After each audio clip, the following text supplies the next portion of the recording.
full-size cars of Chevy's nearest sales competitor. That's based on U.S. government estimates of vehicle interior size as reported in the 1977 EPA Guide for New Car Buyers. The new Chevrolet with 5 more cubic feet of room. It stacks up beautifully. Now that's more like it. Fellow Americans, stop dragging your feet. Wear kitties when you're going to go out on a date. Look great. But do you know your feet need a little love? Kitty knows. What an agonizing, enterprising, hard kind of day you spend working overtime. You. Live its ball. You. When you need shoes for it all. Say comfort and style. If you're young at heart or young enough to remember, come to Kitty and explore.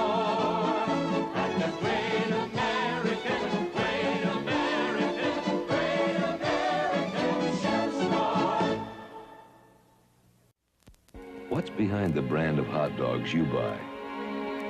You know you're getting solid value with Oscar Mayer and quality trusted for generations. There's wholesome meat protein from solid cuts of meat. The only meat Oscar Mayer uses. U.S. government inspected. Oscar Mayer selected. Oscar Mayer wieners and beef franks in handy twin packs. The flavor's as good as the good meat itself. Oscar Mayer, America's #1. When did you start baking from scratch? It's not scratch, Mom. It's new Pillsbury Plus. A yellow cake this firm could only be from scratch. It's Pillsbury Plus. A cake this moist could only be from scratch. A cake this rich could only be from scratch. It's Pillsbury Plus. The plus is pudding. Pudding right in the mix to add that moistness. Rich flavor. New Pillsbury Plus, huh? Looks like scratch has met its match. Cut. Reload. That's a complicated-looking machine, isn't it? Funny thing is, a lot of people still think that taking home movies is that complicated, too. If that were true, believe me, I wouldn't take them. For instance, he's reloading the film. Let me show you how easy Kodak has made it for you and me with a Kodak Instamatic movie camera. You finish one roll of film, drop another one in, you're all set. How are you doing, Charlie? Taking home movies couldn't be much easier than that, could it? You know, now is the time to start, too. When the kids are growing up, you're on your vacation, save the action and the color in movies. With Kodak projectors, movies are easy to show, too. And cameras start at less than $35. Actually, you know what Kodak does for you?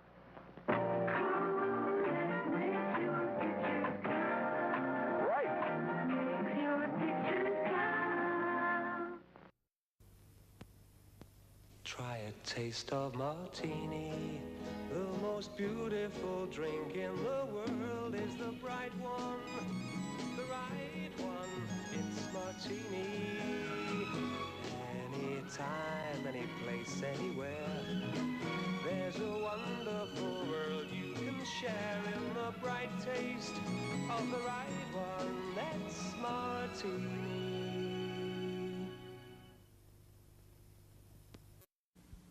Why are women so happy about new Tickle antiperspirant? Is it because Tickle is the first roll-on with a big, wide ball? Is it because Tickle comes in 4 fresh fragrances? Or is it because Tickle helps keep you dry all day? Make yourself happy. Staying drier is nicer with a little Tickle. Gentlemen, ladies, welcome to General Foods. Today, we're proud to announce a breakthrough in coffee. We're introducing the Perfect Cup. First, I'd like you all to taste this new product, and then I'd be happy to answer any questions. Yes. It's rich. All right, how'd you do it? We discovered a process that removes bitter taste. Ma'am. What kind of process? We found that roughness and bitter taste went out as we reduced the caffeine down to 50%. 50%? Explain why you went to 50. Let me show you. Run the film, Mike.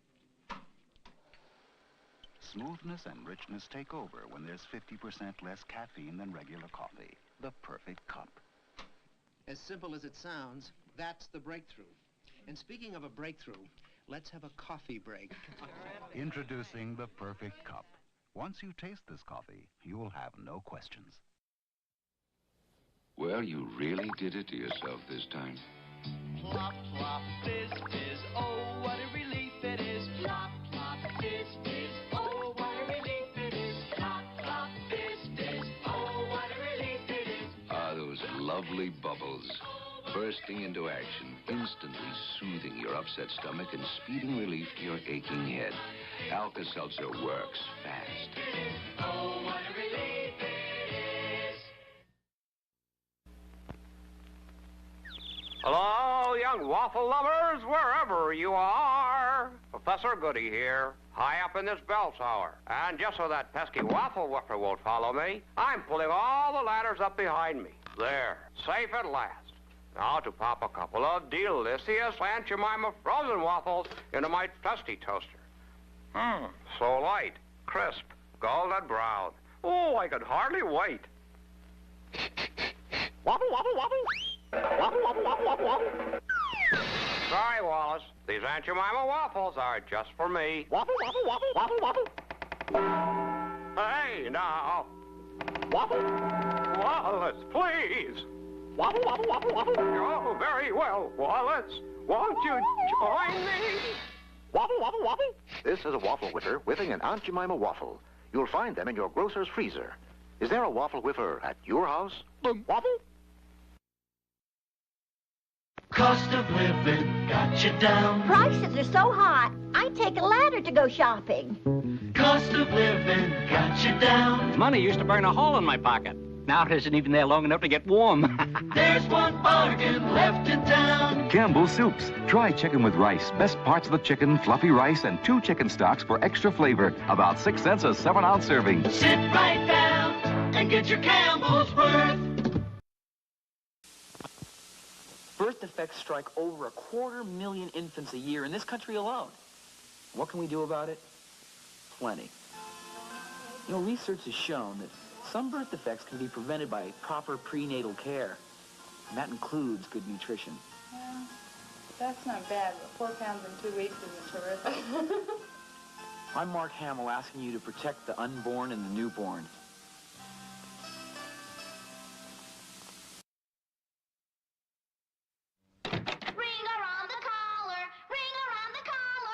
Those dirty rings. You'd scrub them, soak them, even bleach them. And you can still come out with... Ring around the collar! Now, try whisk around the collar. Pour concentrated whisk right on the dirt. It sinks in, starts to clean before you start to wash. Whisk around the collar beats ring around the collar every time. Whisk. Here's Lucy. Was brought to you by Whisk. Whisk around the collar beats ring around the collar.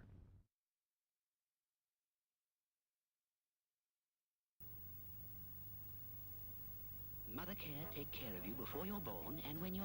1, 2, 3, 4, 5, 6, 7, 8, 9, 10. Mother Care, go up to 10. You can go there when you're big, go there when you're small. You can go before you've scarcely been anywhere at all. Now Mother Care, go up to 10. At Mother Care, you're sure that the prices will be right for a grown-up girl or a tiny little mite. Now Mother Care, go up to 10. Such special care, such sensible prices for mothers-to-be and children up to... 1, 2, 3, 4, 5, 6, 7, 8, 9, and 10. Happy families! Mother Care, go up to 10.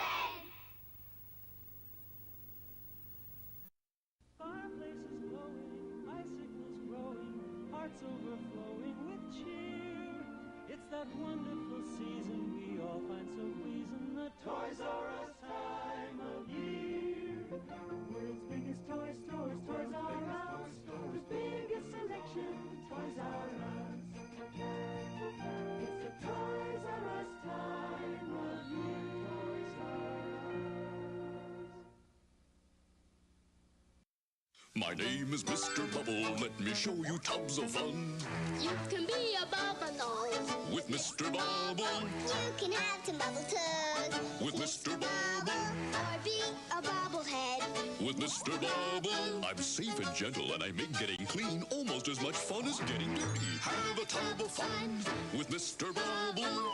He makes getting clean almost as much fun as getting What makes you think I'm a spy? Two-way radio? Micro tape recorder? What makes you think I'm a spy? On what? Chocolate. Minstrels. Not like ordinary chocolate. Crisp sugar shell on the outside and surprise, surprise, smooth milk chocolate on the inside. Chocolate? Mm-hmm. You do surprise me. Minstrels. One of life's more pleasant surprises. Candy crisp, chocolate smooth. Have you ever wished for one product that would clean and shine almost everything in your house? Here it is, Clean and Shine. Like magic, Clean and Shine leaves a nice shine on fine wood furniture, so you don't need furniture polish. It cleans and shines mirrors, so you don't need glass cleaner for mirrors. It cleans and shines refrigerators, like this kitchen product. Even countertops, tile, and vinyl. Try new Clean and Shine, the foam that cleans and shines almost everything in your house. What's up? Dino's stolen the different vitamins we need to make Flintstones. Yabba-dabba-doo, yabba-dabba-doo. Flintstone vitamins are good to chew with vitamin A, vitamin B's, vitamin C, and vitamin D. Help your body work and grow right. We put them all together to make Flintstones vitamins. Mom, if your kids don't always eat right, one Flintstone each day ensures they're getting the vitamins they may need. Yabba-dabba-doo. Flintstones, regular and plus iron.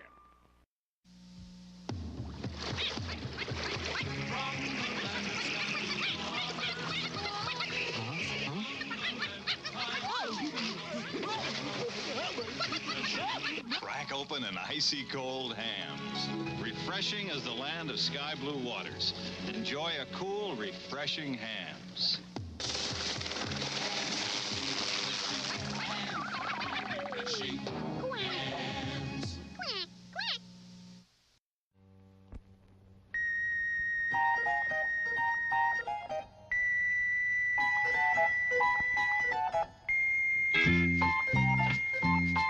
When Lipton blows the whistle, you gotta have a cup of tea. Listen to the Lipton whistle. Brisk, brisk, brisk. Lipton tea. Lipton flow-through tea bags, like 2 bags of flavor in one. We should be working toward 21 plus campuses of roughly capacity of 600 plus students. That's Dr. Joe Baresi with the Midland School Board talking about plans for construction. With enrollment expected to top 2,000 in the next 5 years, what will those plans entail? I'm Rob Quirk in the Channel 9 newsroom. Will new buildings be constructed? Will additions be made? And at what cost to you? Join Janet and me for Channel 9 News at 10 o'clock. Bronco Chevrolet has discounted each and every Suburban in stock $2,000. Get great selections and $2,000 in savings from the heartbeat of West Texas. Bronco Chevrolet. When news happens in the Permian Basin, and you see it happen, call Newsline 9 at 561-9991. Bite into a golden crunchy and give a little smile. Life is full of golden moments, they make each day worthwhile. Crunchy is a golden honeycomb of hundreds of tiny glucose bubbles, covered in creamy milk chocolate. Bite into a golden crunchy. Bite into a golden crunchy. Once there was an ant and a grasshopper. The ant worked day and night while his friend the grasshopper fiddled away his free time. Then when the ant left on his winter vacation, was the grasshopper left in the cold? Cause the grasshopper was on the payroll savings plan. And by now, all those U.S. savings bonds added up to a big surprise to the ant and a big winter vacation for the grasshopper. Moral, buy U.S. savings bonds and you don't need a rich ant. It's happening all around the house, right about now. I'd like a Triscuit. I'd like a Triscuit. I'd like a Triscuit. I know my family, and when they'd like a snack, they'd like a Triscuit wafer. Great with cheese. Or with a dip. Neat with jam. Or just by themselves. And they really are good. Triscuit wafers, they're made from 100% natural whole wheat, and that's good too. A Triscuit, baked only by Nabisco.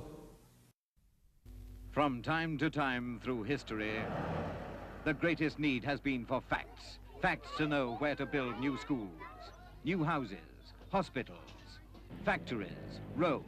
We need facts to help fight sickness and disease.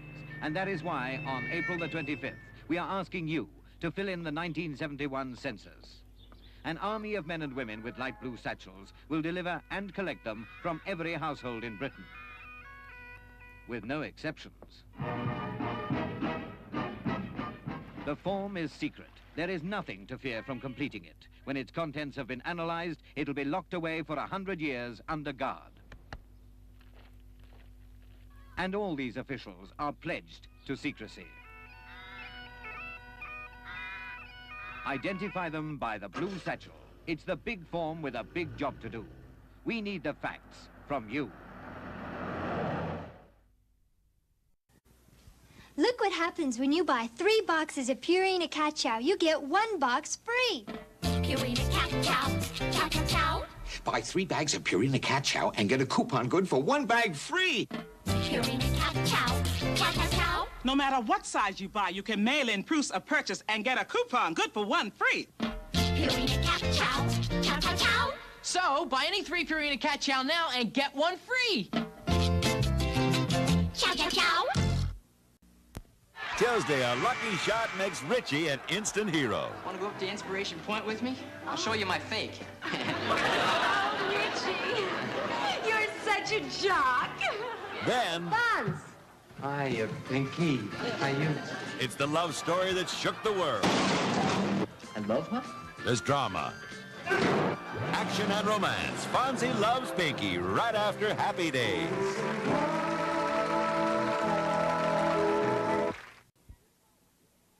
Cookies like it's got the taste and the feeling you like. Coca-Cola, come on, girl, gotta share a Coke with you. Let the feeling through. You wanna live a little bit more. That's what the taste of Coke is for. Coke is like everybody wants a little life. Coca-Cola, Coke is like. Sometimes you feel like a nut, sometimes you don't. Almond Joy's got nuts, Mounds don't. Almond Joy's got real milk chocolate, coconut and munchy nuts too. Mounds got deep dark chocolate and chewy coconut. Ooh. Sometimes you feel like a nut, sometimes you don't. Peter Paul, Almond Joy's got nuts, Peter Paul, Mounds don't. Because sometimes you feel like a nut, sometimes you don't. America's been waiting for a family show about a real family. Maybe you're just old-fashioned. Yeah, maybe.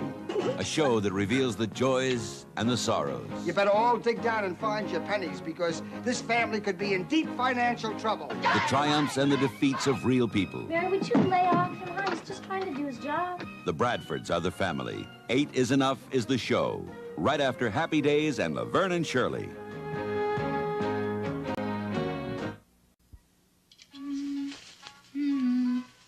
Creases look really sharp in the right places, but never on your eyes. That's why Revlon created Natural Wonder Crease-Proof Cream Shadow. Crease-Proof Shadow. It just won't creep into creases. It's wink-proof, fade-proof, even waterproof. Stays fresh, stays put in 21 beautiful colors. Natural Wonder Crease-Proof Shadow by Revlon. There you go. When I was a kid, the closest you could get me to a fish was the aquarium. Now, thanks to McDonald's, I'm the expert. You see, most fish is not government inspected, but all McDonald's fish is U.S. government inspected grade A. And it's all prime white filet. No fish cakes, not ground up, not mixed with other fish. It's a filet of fish. The best-selling fish sandwich in America. Tell them your nickname, Henry. They call me Jaws. Quality you can taste. If you make this shot, you can have anything you want for dinner. I'll have Kentucky Fried Chicken, Mom. You got it, superstar. Kids love Kentucky Fried Chicken, just like other folks. And with all those delicious fixins, what a meal. It's finger-licking good! Real goodness from Kentucky Fried Chicken. How many bacon packages do you look at before you find one you like? Well, Oscar Mayer knows just what you're looking for. Bacon that cooks up like this, with nice, even slices, and the best balance of fat to lean. At Oscar Mayer, that's the way we select our bacon, too. Before you ever see it, you get consistently high-quality bacon every time, because we do what you do before you do it. Oscar Mayer, America's best-selling bacon. There's nothing quite like them on television. The Bradfords, not your typical family of 8 children. I don't wear nightgowns anymore, Daddy. They'll make you laugh 1 minute. I forgot to kiss you goodnight. And cry the next. Just like your own family. 8 is enough right after Happy Days in Laverne and Shirley.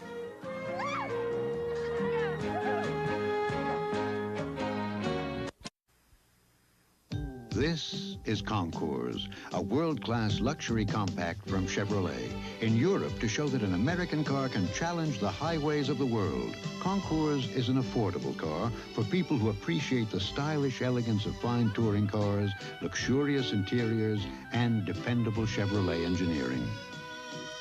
Concours, built for Americans at home anywhere. A world-class luxury compact from Chevrolet. Use FinalNet for 5 good reasons. 1, FinalNet is not an aerosol. It's concentrated with a hold that really lasts. 2, it holds without stickiness. 3, it goes where you want it. 4, FinalNet has no aerosol propellants. 5, this much FinalNet goes as far as this much aerosol. Use non-aerosol FinalNet. It's as easy as 1, 2, 3, 4, 5. Ben Franklin, you've discovered electricity. No, something really shocking. Look, Carefree sugarless gum here, Trident here.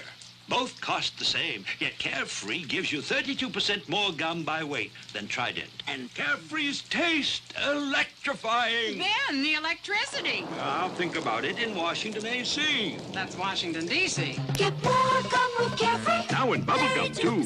More gum. Carefree sugarless gum. Why are women so happy about new Tickle antiperspirant? Is it because Tickle is the first roll-on with a big, wide ball? Is it because Tickle has a new, quick-drying formula? Or is it because Tickle helps keep you dry all day? Make yourself happy. Staying drier is nicer with a little Tickle. Gentlemen, these are the ingredients that make Campbell's old-fashioned vegetable soup so delicious. Carrots, potatoes, celery, onions, corn, peas, green beans, lima beans, cabbage, turnips, and macaroni. Now, who puts them in the soup? We do, sir. But who prepares the beef broth? Only you, sir. And why is that? Because too many cooks. Sit right down and get your Campbell's worth. America's classic thrillers come to life. The Hardy Boys' Nancy Drew Mysteries. An adventure into suspense. There's got to be a way out of here. You used to go with her? Forget that. Oh, Professor, do ghosts leave footprints? The adventures of America's favorite young detectives come to television.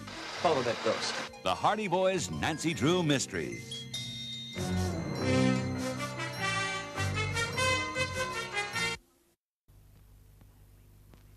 Earthlings are divided into 2 species. Those who use giant tin smash with 16 servings, measuring scoop, and resealable lid. And others who carry heavy bags of potatoes home to make mash. Sir, how else can we tell the Earthlings apart? The ones that carry potatoes may have longer arms. Or mash, get smash.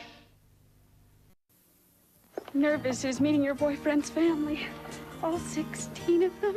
Nervous is why there's new Soft and Dry. Soft and Dry roll-on. Nothing keeps you drier when you're nervous. Nervous is taking your driver's test for the 4th time. Nervous is why there's new Soft and Dry. Nothing keeps you drier, yet it never stings most girls, even after shaving.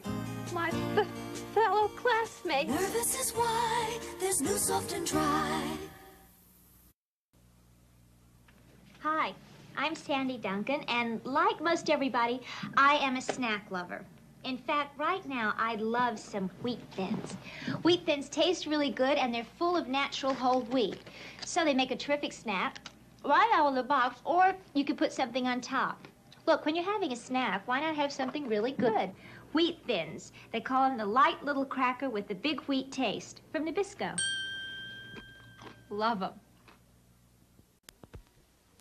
Introducing the Kodak Instant Camera with a twist. Meet the Crank.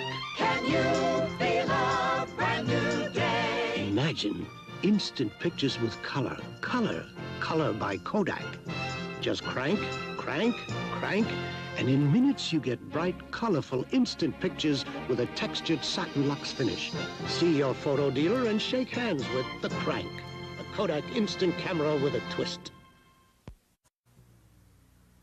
Know how I save money? With unsweetened Kool-Aid and sugar, just like my mom did. I remember how she'd mix a big pitcher full. Kool-Aid was so good and so inexpensive. It's still as delicious as ever. Today, with my sugar, it's about 12 cents a quart. Has vitamin C, too. I like giving Kathy what my mom gave me. Kool-Aid brand soft drink mix and your sugar. You loved it as a kid, you trust it as a mother.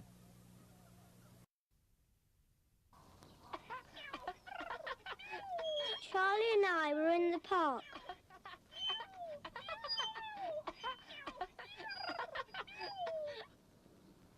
Then this man came up and said, would I like to see some puppies? And I said yes. And I was going to go, but Charlie stopped me.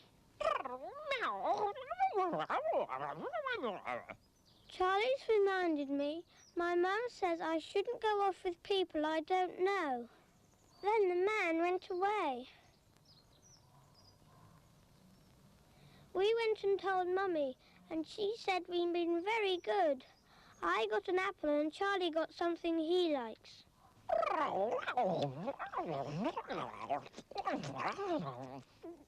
He says never go anywhere with men or ladies you don't know. There's one thing that Pete would just as soon eat every day of his life. He really goes for those noodles, so I give him the Campbell life. Pete's idea of the perfect lunch is any lunch with Campbell's Chicken Noodle-O Soup. There's lots of chickeny flavor and little round noodles for him, but not a lot of work for me. That's noodle okay. Give me the Campbell life. Class, you're my butter lovers, right? Right. Now, I know you folks love butter more than anything, except me. So, Julie's got something special for your pancakes. Log cabin buttered syrup. Why, it's got that good old-fashioned flavor with real butter, too. Rich, thick, and smooth, just the way you like. Take Julie's advice. Fix up your pancakes with Log Cabin's buttered syrup. Butter lovers truly love it. When a fruit and cereal lover finishes that last piece of fruit, she's finished. That's why Post makes Raisin Bran with so many sweet, chewy raisins.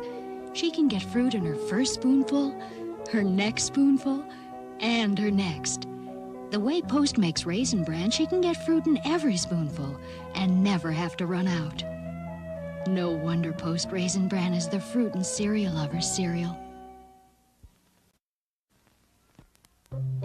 My baloney has a first name, it's O-S-C-A-R.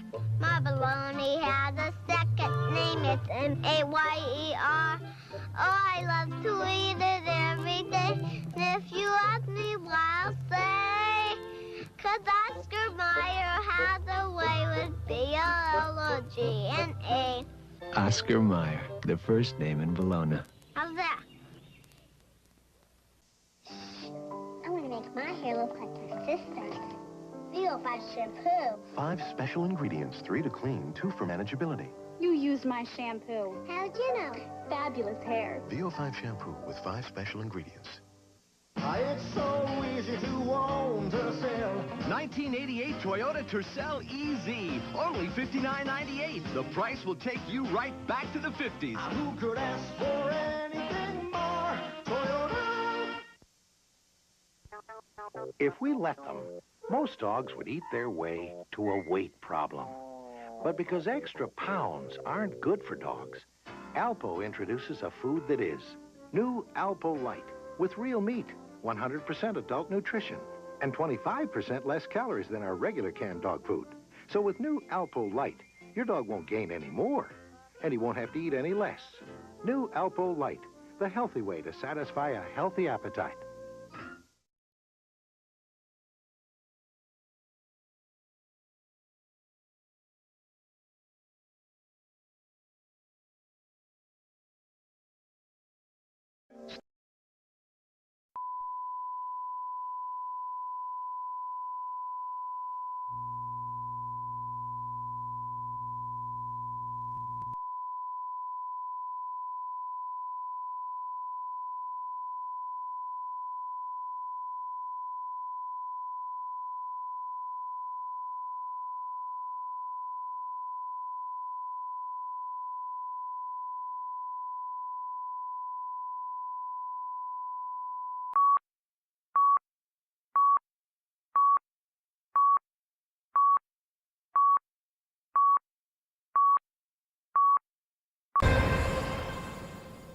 Check, check, testing, 1, 2, 3.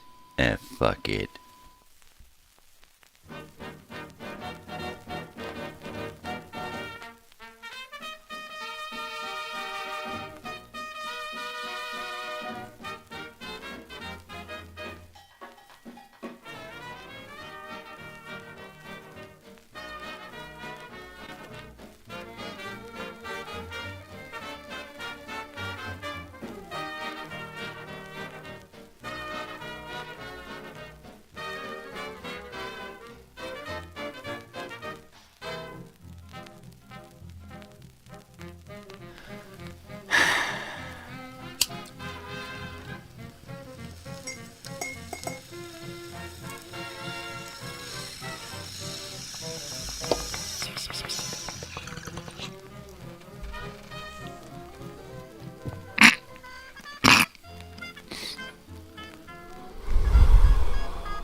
Good morning, everyone. Good morning, Susie.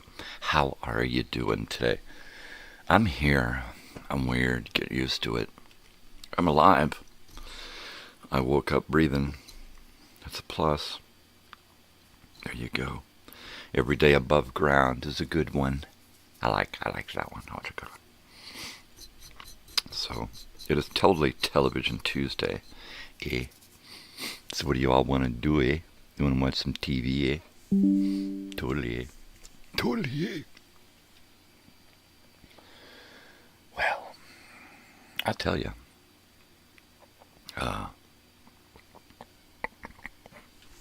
yeah, I am whooped. We went out yesterday and did stuff around town, and it pretty much tore me up. I got to lay down for about an hour, maybe an hour and a half. I had to turn off my alarm and lay down for a little bit longer because the hour and a half that I gave myself just wasn't enough. It just weren't enough, baby. So I chilled out in there for another hour-ish, but I didn't sleep the whole time. So yesterday afternoon I got about an hour and a half nap before I got up to eat again. That was fun. Let's see, what did I do yesterday? I took the battery out of my van because it was crap. Took it to the AutoZone and dropped it off. They said an hour and a half later, It's dead, baby. We got another one. So I went and picked up a replacement battery.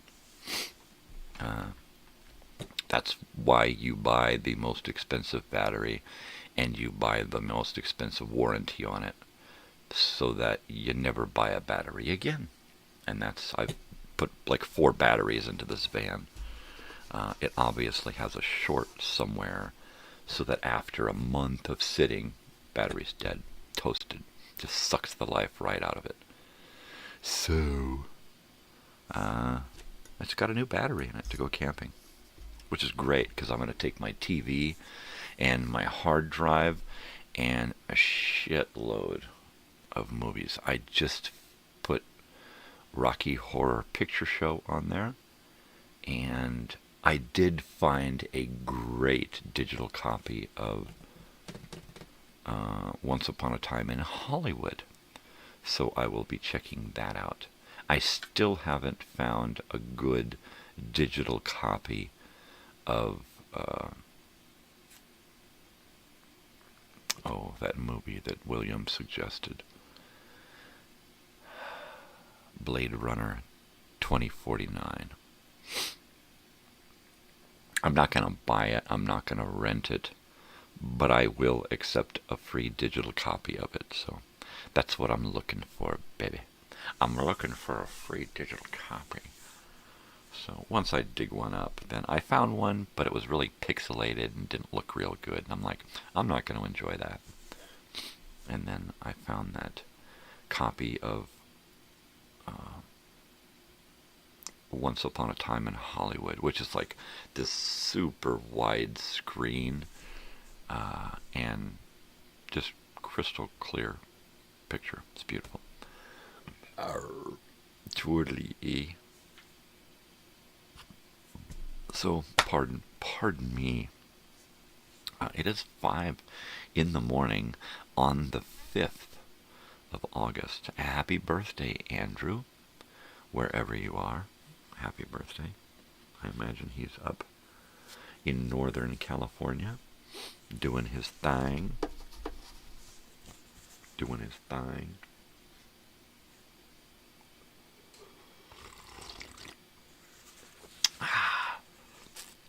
Totally. You know, don't you know, eh? Alright, somebody needs to hook me up with some winning lottery numbers. That's what I need. In fact, it's for my friend Andrew. He's kind of fallen a little bit on hard times. Good morning. Hey, everybody loves Rocky Horror, man. Totally. My father took us to see Rocky Horror Picture Show at the Pantages. I believe it was the Pantages in Hollywood. It was the theater up on Sunset across from the nightclubs, right? And we went to the show at midnight because that's when they showed it. And everybody was in costume. And it was my dad and us little kids. And it was like 1979.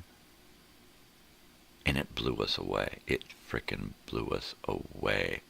All of a sudden, it's the pre-show, and we get there during the pre-show, and there are audience members on stage dressed up, acting out the scenes, right? And I'm like, this is too bizarre. The lights go down, and everybody opens up these umbrellas and pulls out squirt bottles and makes it rain in there. Right?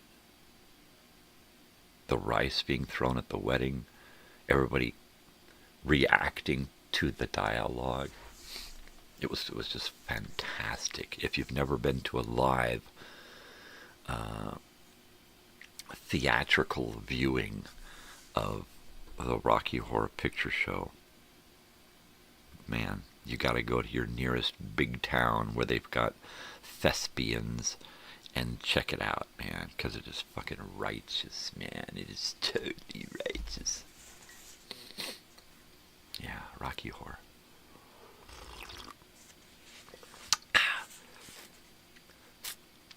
I think I got something Rocky. Yeah, there, right there on my computer. Right there. You can see a little Rocky Horror face right there.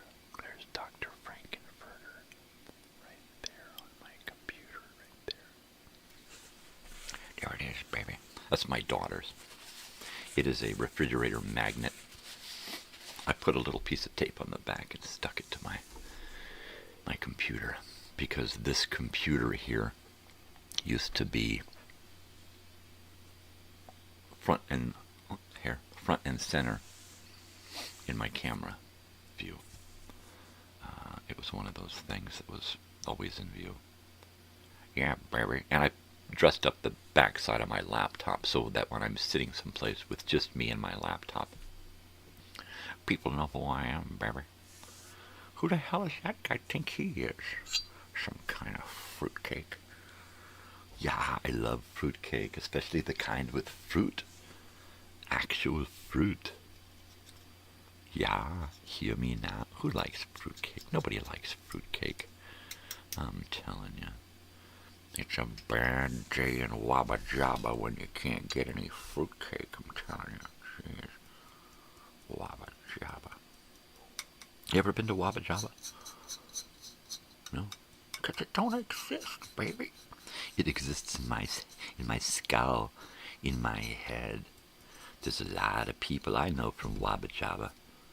They're all cooks. Yeah, so let's see. Well, if you're still there, James, here's the album of the day. And it's a twofer, because it's Tuesday. It's Totally Television Tuesday, so we got a twofer. Alright, baby. And I don't believe I've done this one before. So, which is why I keep track of my shows. My first week, there were 3 shows that I didn't write down. This might have been one of them. I don't remember doing Fly By Night. So there, it's a great album cover. That owl. That fucking owl, man. I got this from a local record store, the Hoodoo. Picked up for $25. It is an original pressing of the Fly By Night. And here is a beat up 8-track version of Fly By Night. There we go. I did not pay $8 for that. I get a lot of these things that are in boxes that somebody had tried to previously sell. Ooh, owl. Hooty, hooty, hooty, hoo. Yeah, because, you know, give a hoot, don't pollute. Totally, man. Yeah, and see if Mr. Owl can get to the... How many licks does it take to get to the center of a Tootsie Pop? 1, 2, 3. 3. That's it. Yeah, baby. Alright, I'm going to do a bong hit. Because I can, and nobody can here can stop me. Nobody. Alright? If the door busts in, a cop puts a gun to my head and says, "Put down that fucking bong!" In the 60s, I could totally imagine that happening. "Put down that fucking bong, pothead." It's a hoot. Hoot, hoot. Yeah, Jerry G, baby. Yeah. Let's see. Let's do a little bit of Jerry stuff here. There. There's a Jerry Garcia clock here. And see if I can put it to 4:20. There we go. And shine the light there. There's Jerry. There we go. There you go. I said, there you have it. There it is. Yeah, give the hoot, don't pollute, eh? So, Rush Fly By Night is officially the album of the day. Let me see if I can... Let's see if I can find it, baby. I'm going to do the search. I gotta load up YouTube over here. It's only so many things I can do on 2 computers, right? I mean, I literally got to use my phone here as my monitor. It'd be nice if I really had a desktop computer and like a Chromebook, because I'd use the Chromebook to go live. It would be totally fast enough to have that one app and going live from there. That's it. That's all I need. And then have the live computer that I have now, use that one as my graphics computer because it's so much better. And then probably downsize my laptop over here into a monitor, basically. Totally. Because that's,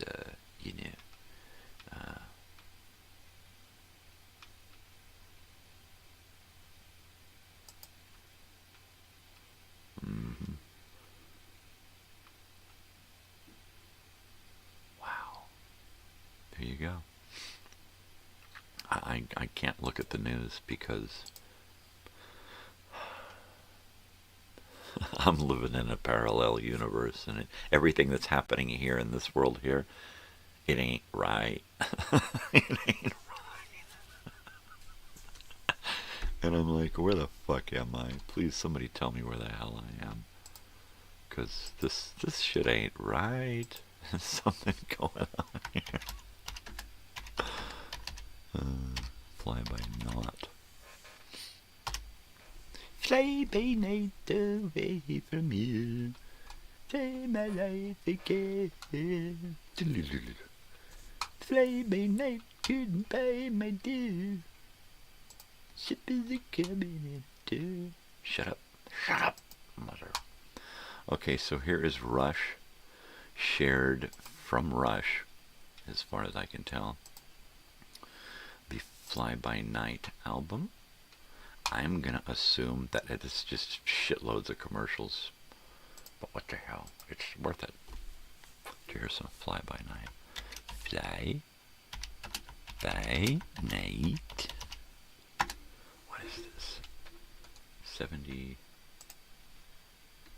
Oh my god, like totally. That's it. It's not gonna tell me. It's not going to tell me what year it is. Is this one? Yeah, 75. Wow. Wow. Boy, those guys are old, huh? Totally old, eh? They bunch of old fuckers. Yeah. Como yo.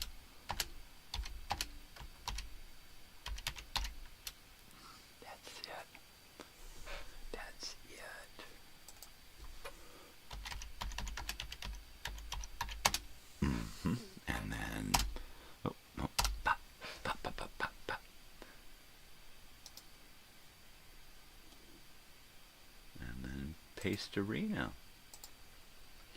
I guess that's it. That's all there is to it. Yeah. Yeah, baby. Alright. I did it. I did it. So let's see. Yesterday we went out. I took my battery, stuck it in the back of my wife's car. We went down to one of our houses that we take care of. And it's got a drip out of the water heater, the bottom pipe that comes out, the drain pipe. Right, basically you open it up and water comes out. So it's dripping a little bit. I should have checked it to see if it'll open up and turn off, that kind of stuff. See if I can get it to close up properly. But because it's dripping, the first thing we wanted to do is get rid of the drip and make sure that the drip wasn't doing anything bad. So I was going to permanently attach some PVC from that drain and channel it outside. Upon inspection, I noticed that the threads on the valve there were the same as a hose. So I went and I bought a $10 hose, 25-footer, hooked it up to the water heater, ran it to the garage door, and put some stuff on it to keep it stabilized there.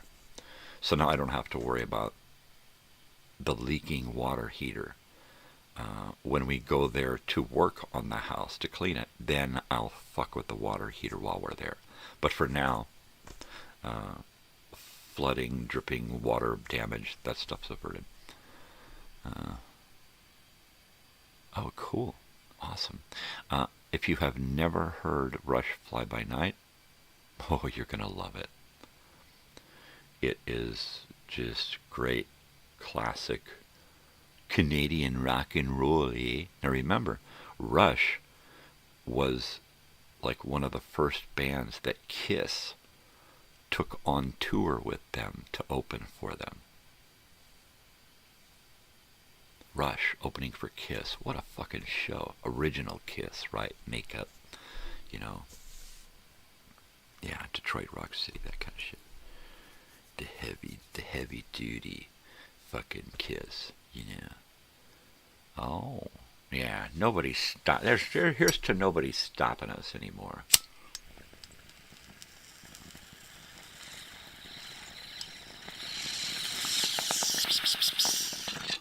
Stop me. Somebody stop me. Don't stop, don't even fucking try. Well, today we're going to talk a little bit about one of my favorite TV shows, and we are also going to look at a couple of TV guides and see what was happening over the weekend and catch us up to today in both TV guides. I think in one TV guide we've already seen everything up to yesterday from Saturday. So we're going to check out the next one and see what we got going on there.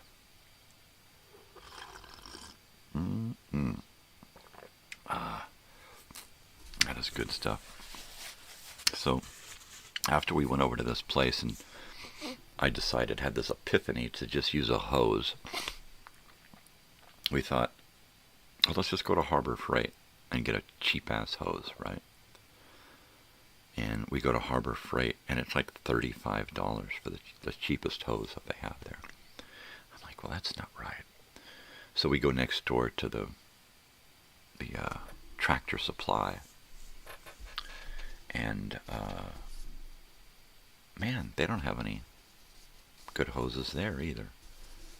So we wind up having to go to Walmart anyway yesterday to pay bills and pick up a few bulk items, or one trip a month to Walmart. And I'm like, oh, let's, rather than go to Home Depot and settle for what they got, let's go to Walmart. They're going to have a cheap-ass hose, and that's all we need. It's just a little drip, drip, drip, right? It's going to evaporate in the frickin' hose before it gets to the outside. It's so hot in that garage. So we found the hose section and found a 25-foot hose for $10, $9.97. Cha-ching. So that was cool. And then finished up some shopping at Walmart, took the stuff home and had lunch. Take off, you hoser, eh? You go to the Great White North, eh? So, anyway, so like we came home and had lunch, eh? And I just had some food, you know, eh? Because it was a food time. And I'm thinking like, oh, there's no way I'm going to be able to take a nap, eh? Because, you know, like it's middle of the day and we got so much to do, eh? And then my wife, she says, hey, the battery's about done. Let's go check it out, eh? And I'm like, oh, man, I got to drive into town again. She's like, yeah, you got to do it, eh? And I said, okay, I'll do it then, eh? But if I don't want to, and I'm going to come back, eh? And she says, you ain't coming back. We're going to do it, hoser. And it's okay, fine. So, like, we went out and we got the new battery, eh? But then it's like, okay, my daughter wants to go, and then we got to do a bunch of stuff forward. And it wound up being a whole nother trip there. Coo, coo, coo, coo, coo, coo, coo, coo. Totally, eh? Coo, coo, coo, coo, coo, coo, coo, coo. Totally, it's kooky. So then, like, you know, we finished up, got everything, went to the Home Depot there, and then took the girls, and they did what they had to go to the stylist, Mom. Oh, hairstylist. So she's from another planet, so it's like some every once in a while we got to tell her what words to say, eh? You know? It's totally cool. So, oh, there's a little moth blowing around. Hey there, little moth, what's up? You want some beer, eh? So, like, now you got me stuck in the north, eh? So I dropped them off at the hairstylist, eh? And they talked about Mom going completely gray and streaks and highlights and stuff. And I'm like, that's cool. And my daughter's going to get her hair stripped to color again, eh? So she can do the, what is it, orange, eh? She got to go back to the orange red for school, eh? And I'm like, okay, I'm going to drop you guys off here, and I'll be back in a minute, eh? And then I went to the pot shop. It did, and it got me another bag of this Sugar Rush. It's good stuff, eh? I get the price break. It's, you know, no matter how much I buy, I get a price break, so it's cool. It's totally cool, eh? So, like, after that, I picked them up, and then we went back to that house, and I hooked up the hose, eh? You hoser. Oh, I get it. So then, totally. That was that, eh? We came home, and I'm like, okay, watch a little TV. And then I'm like, I got to take a nap, eh? So I laid down for a little while, eh? And I was laying there, and I was like, oh, please let me sleep, please. I just want to sleep. Don't let me sleep too long, but let me sleep, eh? And I did, and it was okay. I got up refreshed. Had a bowl of beans, eh? And a biscuit. Bowl of beans, and I had a Cowboys dinner. Bowl of beans. I just needed a little piece of hardtack or some back bacon or some jerky or something. And then have a little chaw afterward. And a pull from the bottle. Totally, eh? Look at this little moth buzzing around on my keyboard here. I think he's attracted to the lights from my mixer. From my mix, see there's lights right here. I think he's attracted to these lights because he keeps buzzing. He keeps buzzing around. Totally, eh? I ate pretty good yesterday. I did. I had my cereal in the morning. And, geez, what else did I have, eh? Now I can't remember. Oh, geez. Something. I had something for lunch. And beans for dinner. I don't remember what I had for lunch. See, this is the bummer with an old guy with a lagging short-term memory.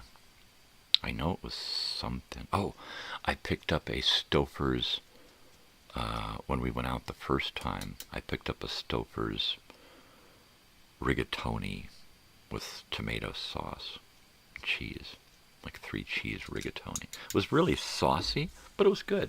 And I had my teeth in because I'm like, all right, I got to put my teeth in every day. So we went out the other day, and I picked up some little less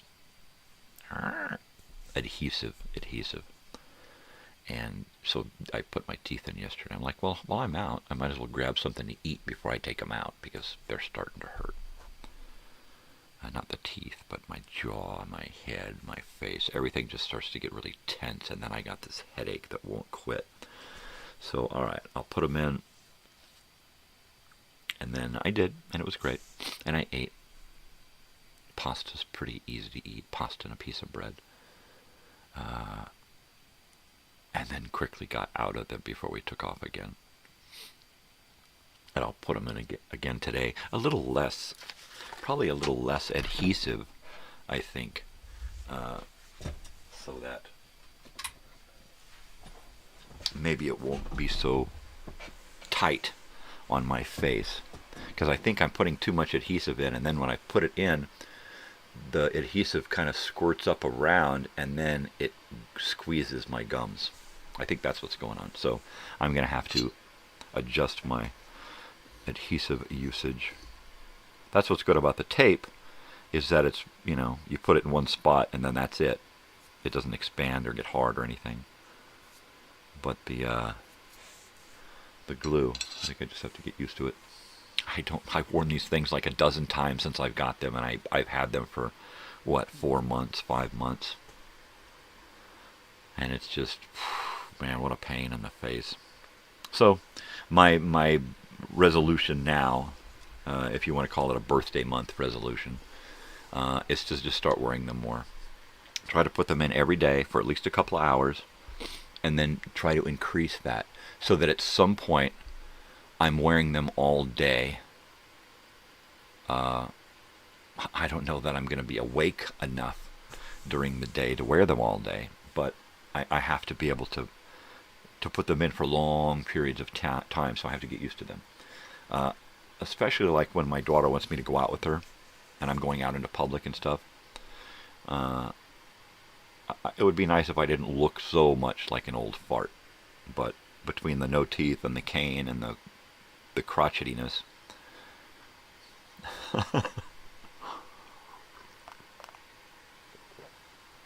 It's almost time for some heat. I think we're going to have to heat it up before we have another swaller. But this bong hit's ready to go, baby. Cheers. Buenos dias. Vaya con Dios. Ándale.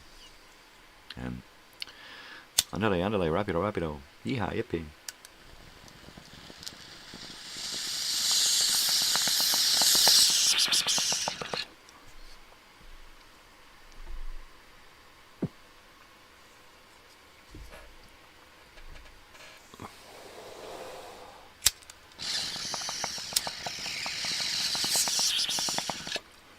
Totally, eh?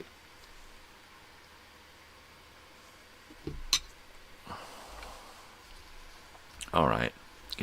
Come on. Just stay away from my coffee, okay? Stay away from my coffee. You little moth. And stay away from me. Don't get on my shirt and start chewing on me. My shirts are old and vintage enough. They don't need holes.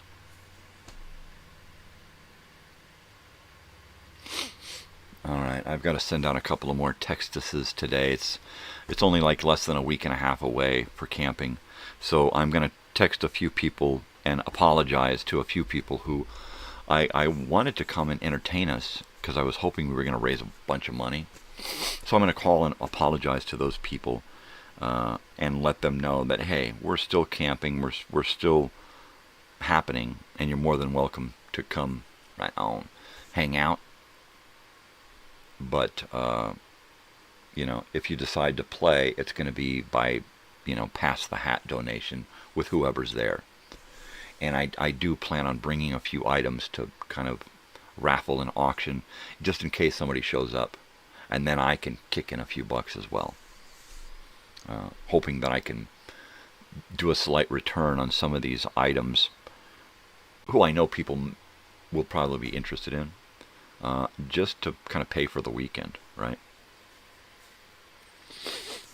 I don't want to put in too much of my own money other than what I would spend normally going camping. If it gets bigger, then, you know, I'm going to pass the hat.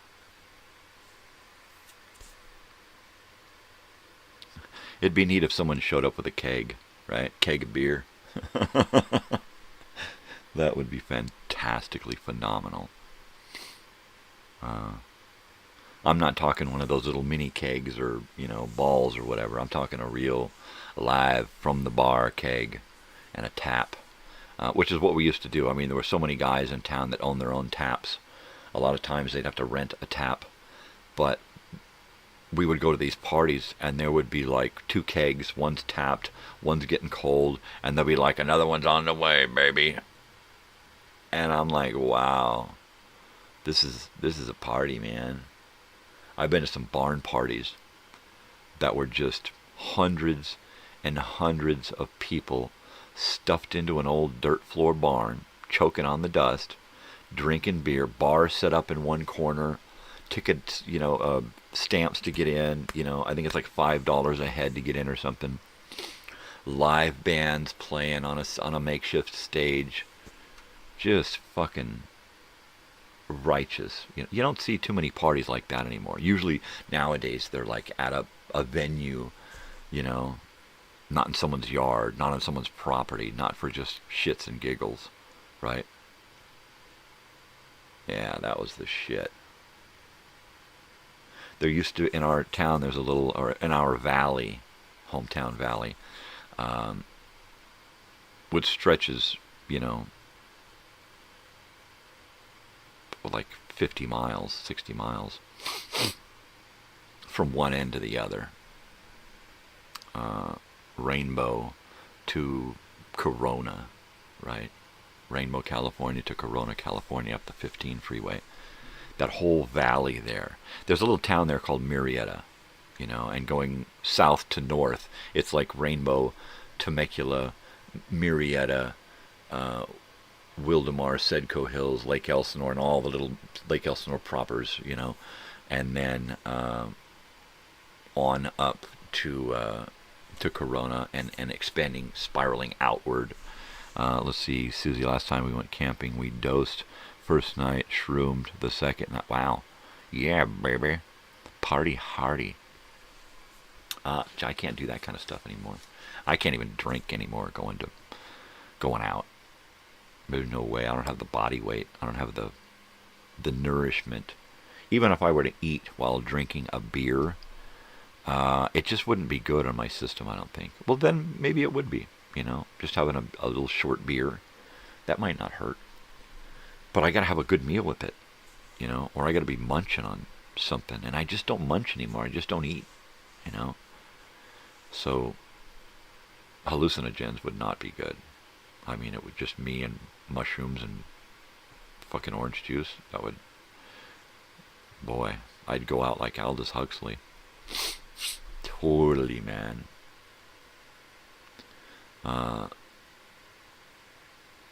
In Murrieta, in one of our little towns, there used to be these Murrieta Madness parties, and they would just pop up in a field somewhere, pop up in a barn, on a hilltop, you know, and you'd get a flyer, Murrieta Madness, and it would mention a place, you know. There's this place where the freeway splits, and the 15 becomes the 215, and it goes up two different valleys, and then later on, you know, 40, 50 miles later, they come back together up where the original US Festival happened. So there's this place where the freeway splits in Murrieta, and then there are on-ramps and off-ramps, and then there's this road that connects the two, right? And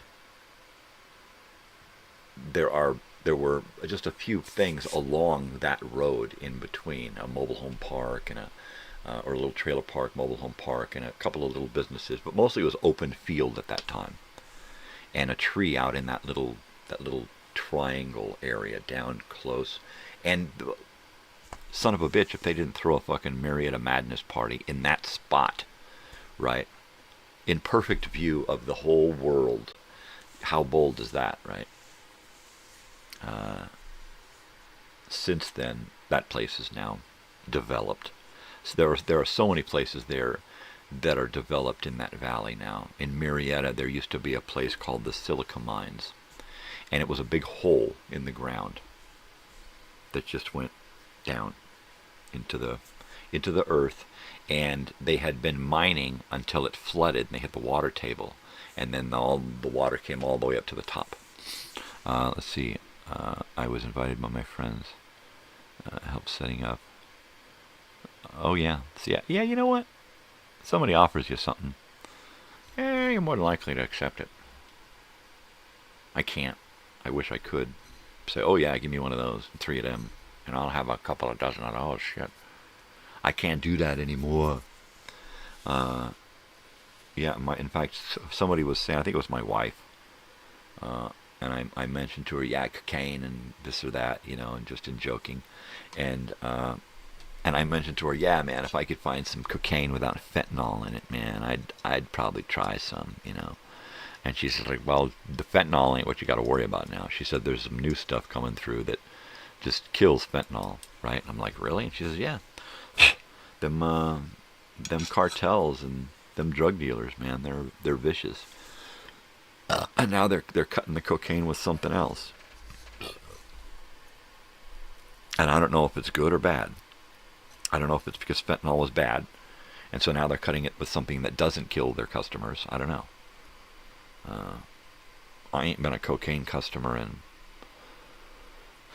say, 25, 30, 5,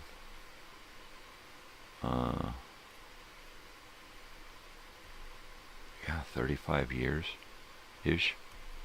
Probably a year, probably 34, 33, 34, like probably 90 or 91 was the last time I did some cocaine. I remember the exact thing, the exact event, why. It was my friend and I. Happy birthday, by the way. We were mourning the loss of someone who had recently passed, and he showed up, and we were like, you know, not down with hard drugs. Yeah, me neither. This is like 1990, 91, and a friend of his had passed away, someone he was really becoming close with, and so he showed up, and he was kind of bummed. So we just decided to go get some cocaine and drive up into the hills and just hang out. And we did. We went up, drove up into the hills, and just parked the car and just hung out and did some toot and talked all night. Toot. And that was the last time I did coke. And have been offered and had access to it many, many times since then, including recently. And I'm just like, you know what? It's just not me. You know, I'm just not into hard drugs. I'm into pot, and I'm into mushrooms, and I'm into a little homebrew, right? I could do some homebrew. But other than that, not really. Yeah, if I had some cocaine, it would be for EOL, man. It would be for end of life. It would be like, I'm on my deathbed, give me some cocaine, give me a little bit of mushrooms, give me some pot, blow some pot smoke in my face if I can't, you know, give me a gummy. I'll do a shot. Let me do a last shot, you know, and a little cocaine would help me accomplish that. Cocaine was developed for marriage counseling, right? No, acid, dummy. But yeah, I could totally see myself right at the end there micro-dosing a bunch of different things, right? And I'm talking micro-dosing, right? I'm talking a little bit of cocaine in the gums, you know, a little gummy, you know, a little tiny caps, you know, a little bit of mushrooms, just a little bit of this and a little bit of that, you know. Do a little shot of Galliano. So that overall I'm feeling, you know, I don't want to get to where my father was at the end. I don't want to get to where I'm just there writhing in pain, hoping for it to end.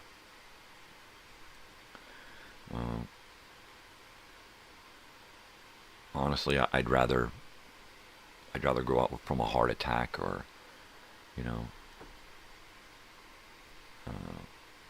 something a little less drawn out and painful. You know, what are you gonna do?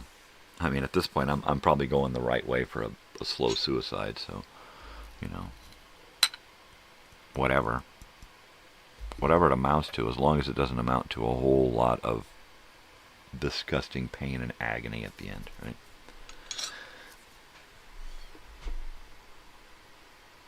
But the idea of having a nice little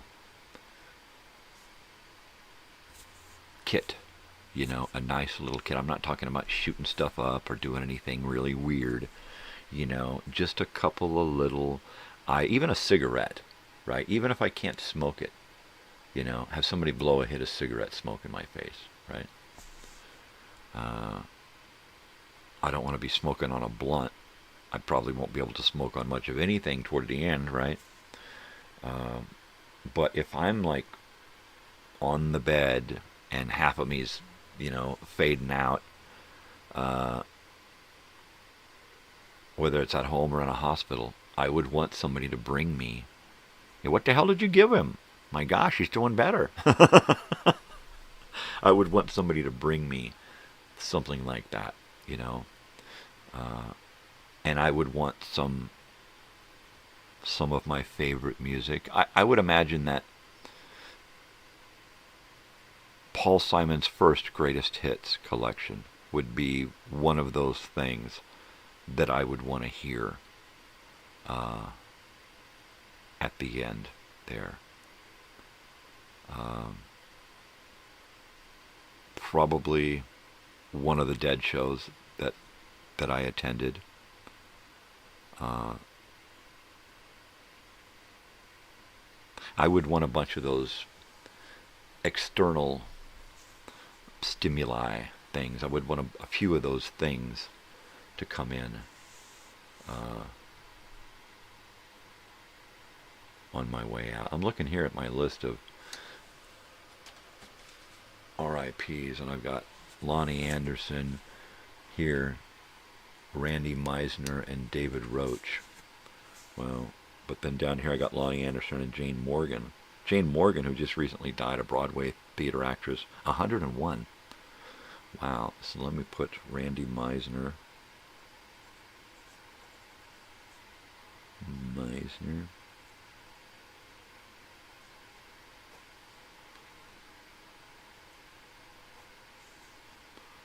Oh, 77.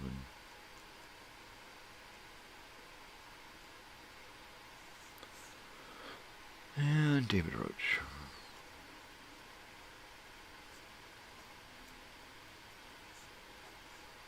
Who was 59.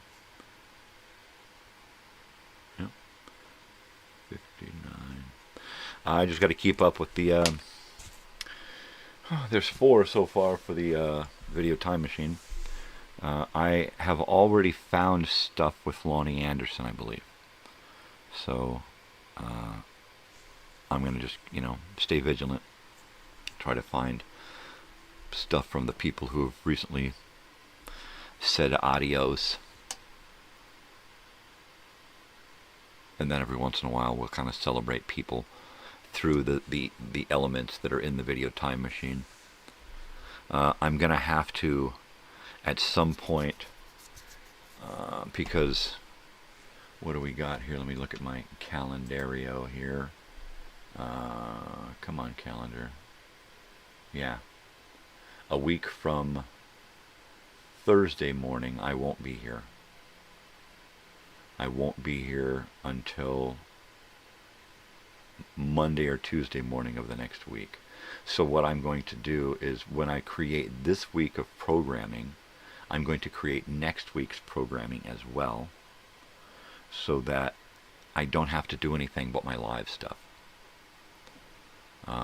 And then move my promo video one out and move one in. So I'll do that and get that stuff together so that I'll have less to deal with next week, because next week is, I'm leaving. And I won't be back. I'll be gone 14, 15, 16, and then I may come back on the 17th. More than likely I'll be coming back on the 18th. Coming back on the 18th, if it looks like there are going to be people hanging around for the entire weekend, then I'm going to stay. I've decided to do the photo scavenger hunt strictly on the phone. I'm not going to use a map. I'm just going to give locations and items. Here's your location, here's your item. You know, here's your cross streets, and here is the item that you need to photograph. And that's it. And I'm going to try to come up with like 100 locations and 100, or at least 100 photographs. It may be, you know, one location and 2 or 3 photographs. But the more places I come up with, the better it will be for me to have the gift thing. I'll set up piles of things, and it'll be like, if you got only 25 photographs, pick something from this pile, like bumper stickers, old bumper stickers. Or, and then on this pile here, pick out a couple of 45s records.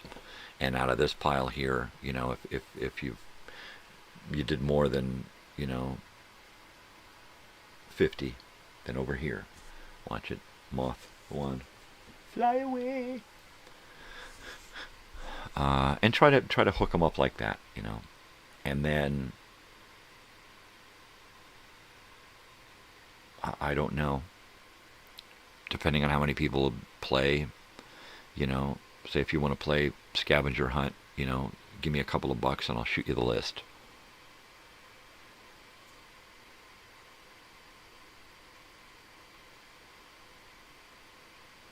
Why not?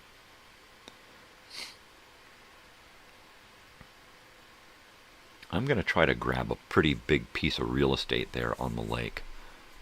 I figure a couple of feet, when my van is parked parallel with the beach, a couple of feet either side of the van, front and back, and then all the way down.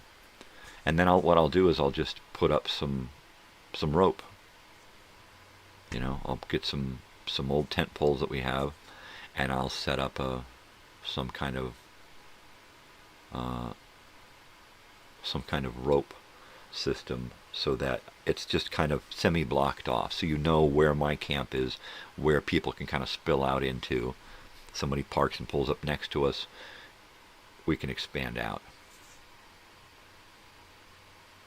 If there's not a lot of people, I ain't worried about it. If there's a lot of people, I'm going to have to worry about it.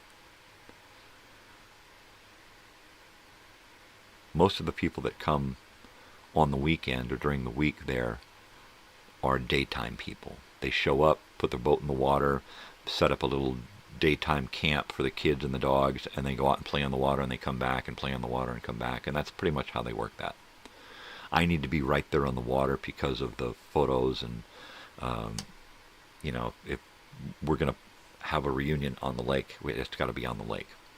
We could have done this. I could have just rented an Airbnb months ago had I gotten more funds, but that would have been, it would have had to have been on the lake as well, and there's only a few places to choose from, and they were very expensive.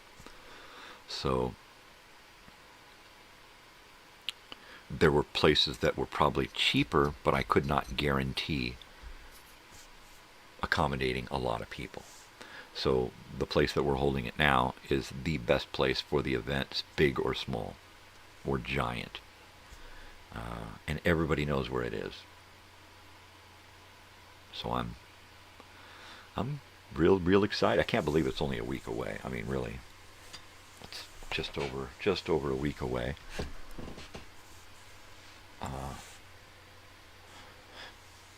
And I'm thinking about wardrobe and picking out clothes, and I'm thinking, wow, I'm going to have to actually bring shirts, multiple shirts per day, because I will be doing photos with different people and stuff, being there the whole time, hopefully, and going out and doing things and coming back. I'm going to change shirts a lot so that I've always got this cool, like this one, like a cool vintage shirt on. I'm going to take, and when everybody is there and I'm not going anywhere, I'm going to set up a canopy with all of the things, right, that I'm going to bring down for the scavenger hunt awards and things to raffle and things to auction. I've got to get out this week. The main thing I got to get out this week and get is a poster. One of those poster frames, plexiglass, the little plastic things around, so that something that you can cut it down, right? Mark it off the size of the poster and then cut it down to that specific size, and then put the little border thing around the outside again. I need to get that done, because that's not just something that I want to auction off to people, but it's going to be the for Friday and Saturday, it's going to be the sign that we hang up on one of the canopies that says, "Here we are. This is us." So I can't wait to get that hanging up out there. So somebody, does that thing say "Hoo-ya"? Dude, that's us. Totally, eh? I'd like to have a big giant MTV flag, right? That would be cool to put up. If I could put up a flagpole, I would, because I've got this great old 1960s Boy Scout American flag. Everything is hand-stitched. All the stars, the stripes, everything's hand-stitched. It's really, really cool. Probably machine-stitched, but it's really, really nice. And it's hanging here on a flagpole in my office here in my living room. You know what? I got to do this. I keep looking at this bong hit, and it keeps staring me down, and it's getting into me.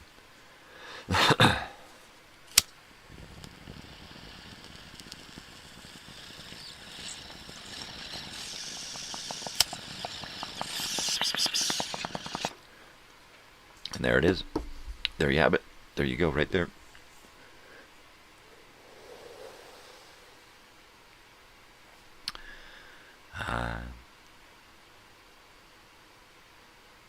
All right, it is totally Television Tuesday today.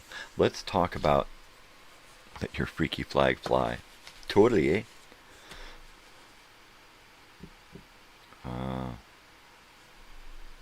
So, back in the 70s, I wasn't really aware of the TV series Planet of the Apes.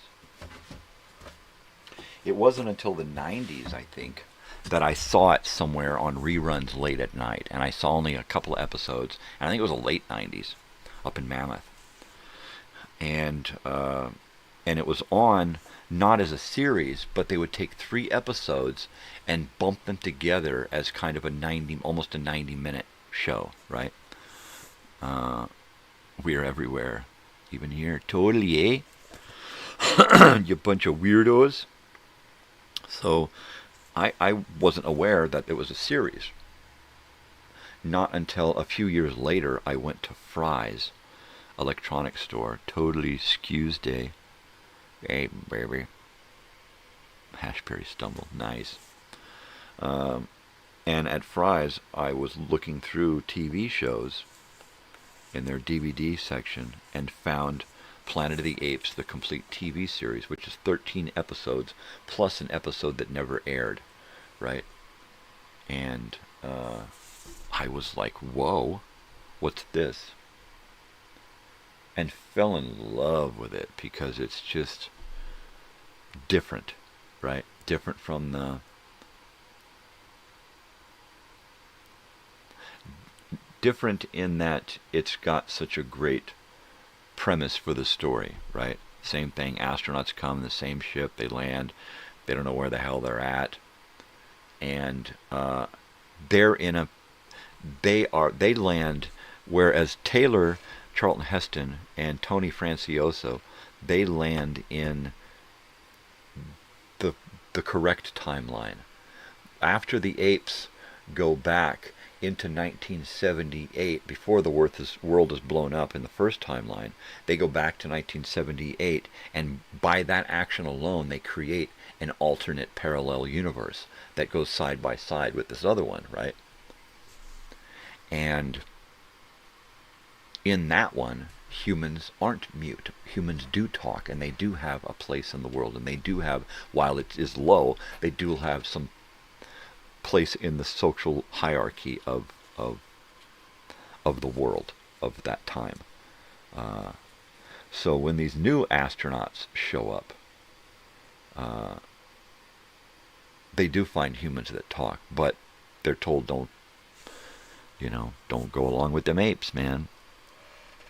Tuesday, if you're a dog and your dog stuff shows up from Chew on a Tuesday, right? Totally, eh? But total dad joke. That was horrible.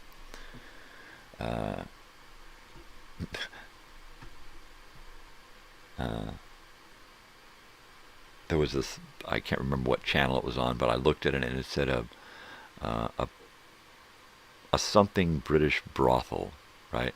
And I was like, I looked at it, and I was reading the title over and over in my head, and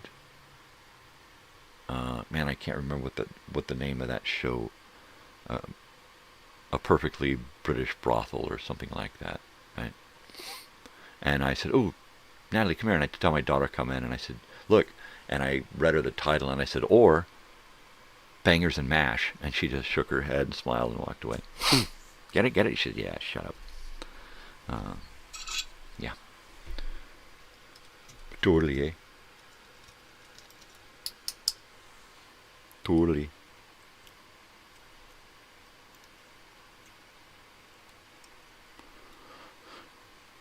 Totally. That's one of those things, right? Your brothels, your cat houses, that kind of stuff.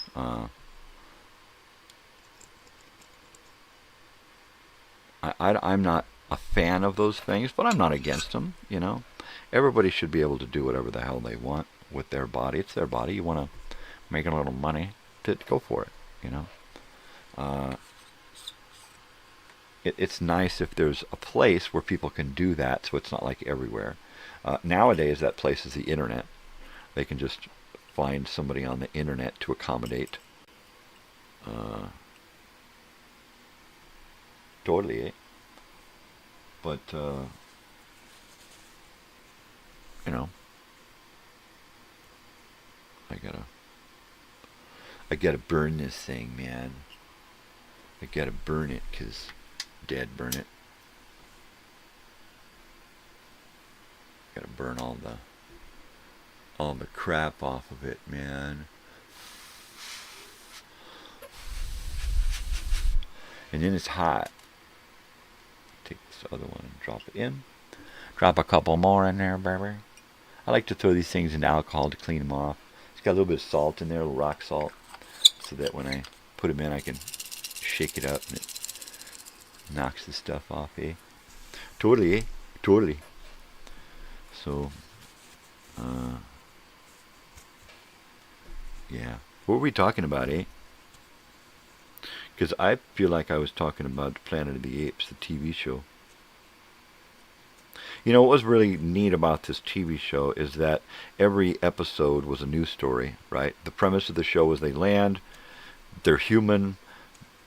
The one guy, Dr. Zaius, knows that they are from the future and that they could totally destroy their world by bringing them from the past, and they could, which is kind of a futuristic thing for them.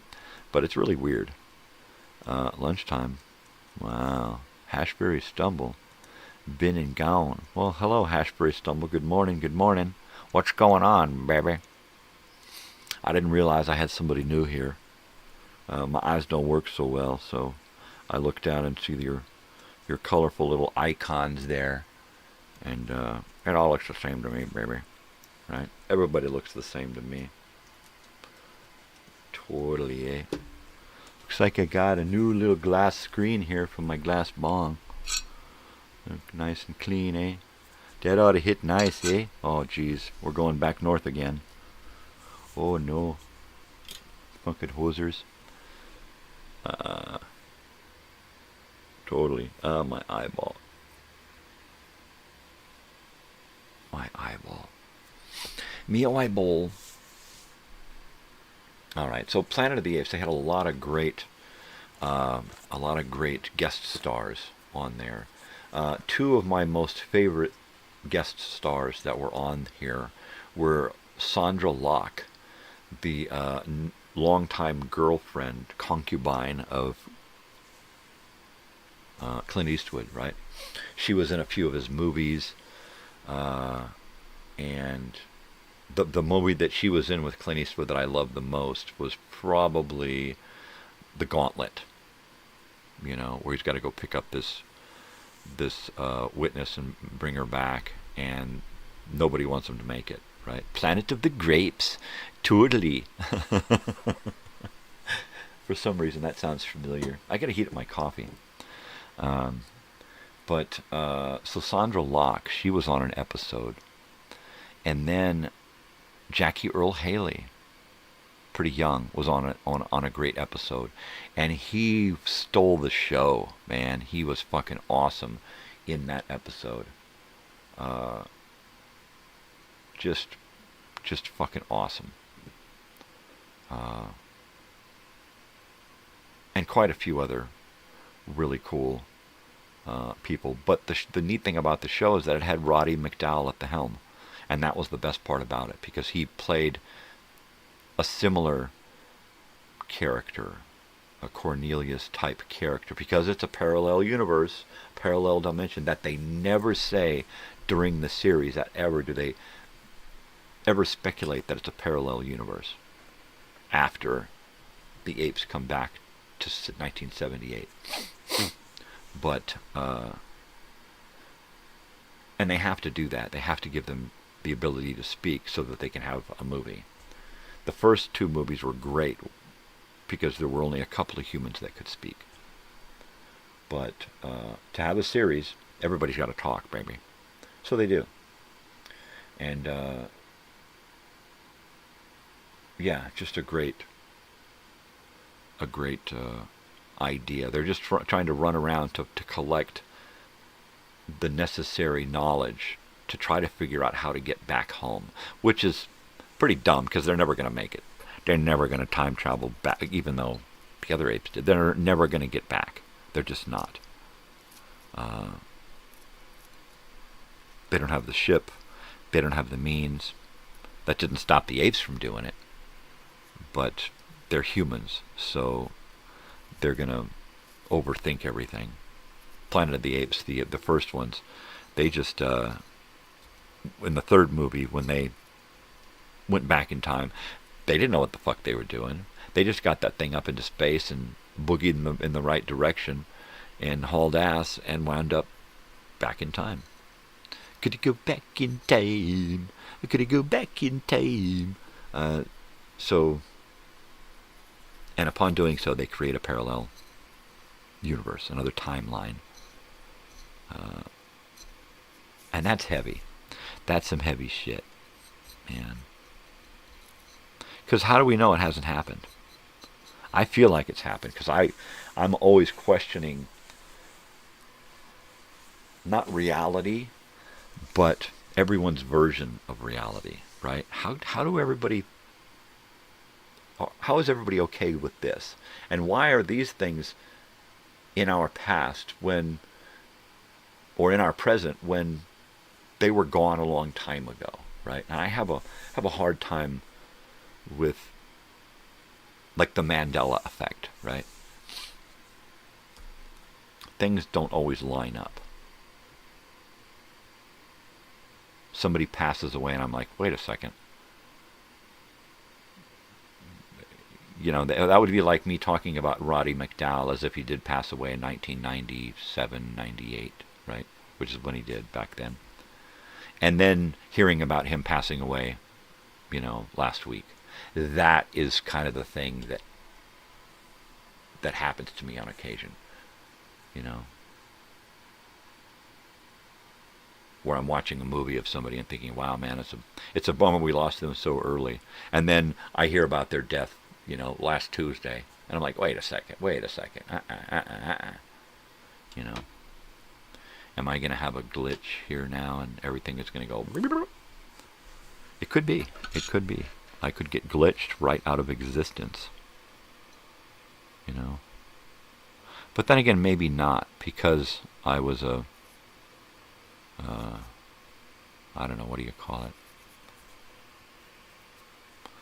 An accident?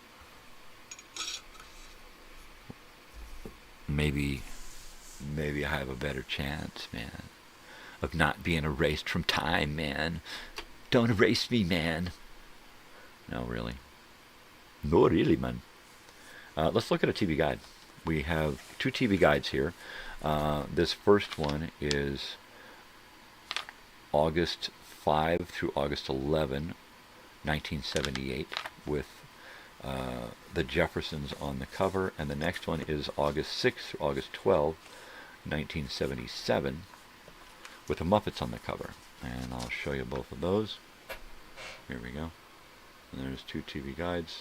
The Muppets is 77, Jeffersons is 78, both from August around the same period. We're looking at 2 of them each week because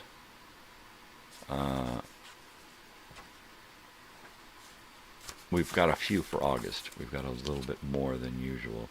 So this one has got Roman meal on the back. So this is one that we looked at yesterday, this Muppets. So today we're going to look at the Jeffersons. And I am going to, first of all, we're going to buzz through real quick and we're going to look at the cigarette ads. And look, there's a great Toyota. It's a great Toyota ad there. And let's see, sound choice. And we've got some 8 tracks and cassettes. Custom recorded tapes. Wow. So you can order your custom mixtapes. That's interesting. That's interesting. And we got L&M, long lights. The cigarette ads, man. There are always cigarette ads. So that's 2 cigarette ads. Rupert, certified fresh. They're usually a half dozen or more cigarette ads. Oh, there's the Army recruiting thing there. Be all you can be. In the Army. Let's see, we're going to zip on through here. And one of a kind camel, camel filters. That's 3. Joker's wild. Joker, Joker, Joker. Off Johnson's wax. There you go. Oh, and then what's neat is right in here, we've got this advertisement. Wait, I got to check all of the pages here to see if there's cigarette ads. We're up to 3, right? Was just thinking about the Mandela effect too, says Susie, because you have all the original content, so you can see how it was originally. Exactly. That's why I keep all of this around me. It keeps me grounded in reality.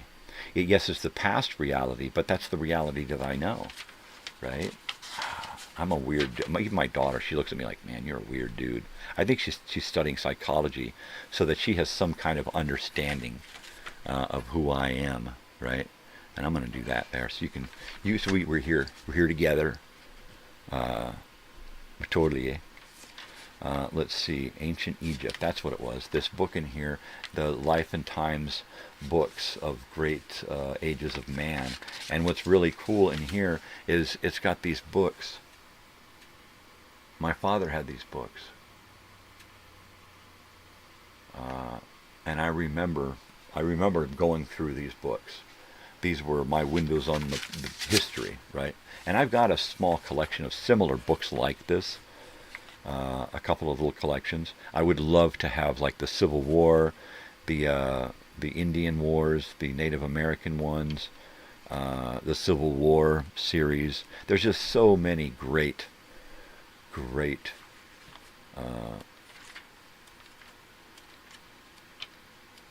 book series by Time Life. Okay, so that's 4 there, right? 4. Win a plane from Miller's Outpost. Miller's Outpost was a place that you went to get your denim, your boots, your hats, and that kind of stuff.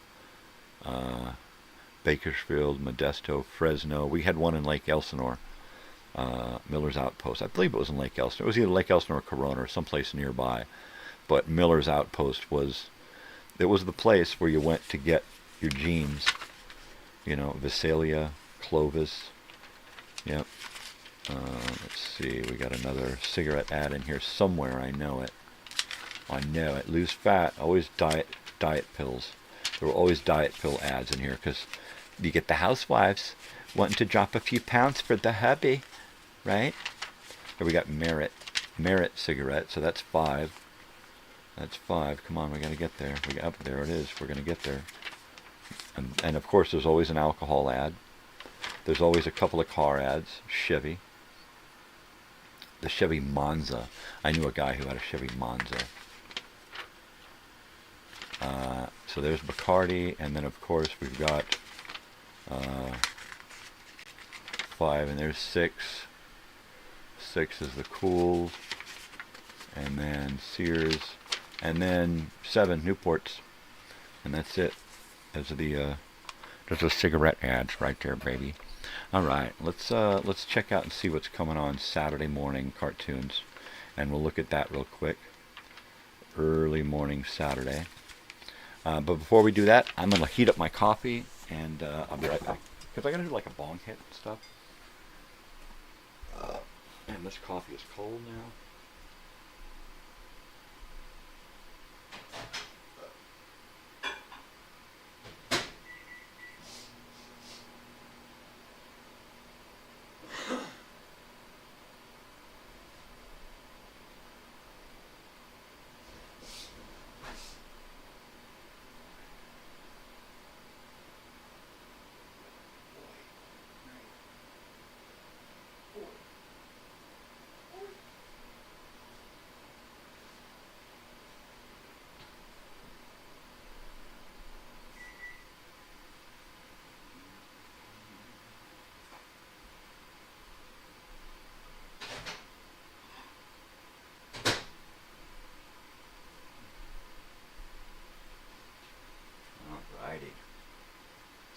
Feeling good, feeling right.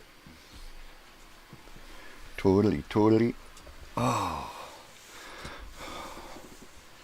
a little bit over a week. Gonna go camping.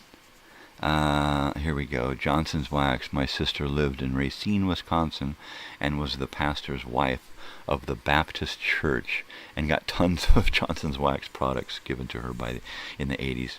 Awesome. Pledge, polish, edge, shaving cream, turtle wax. Yeah, it was all the same recipe, right? It was like that Saturday Night Live commercial back then, where the stuff is it's a whipped cream. It's edible, but you can also polish your floor with it, and it does windows. Hilarious. That's the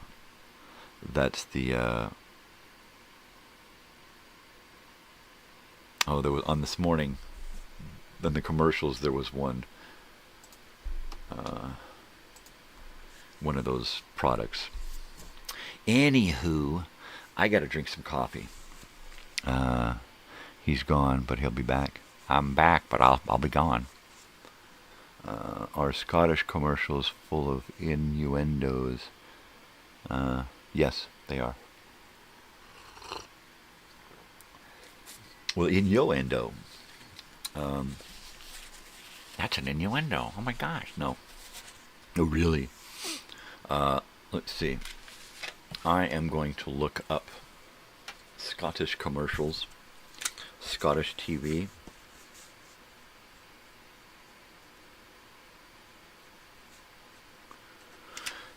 And see what we get, and see what I can jam into a, and Johnson's Wax.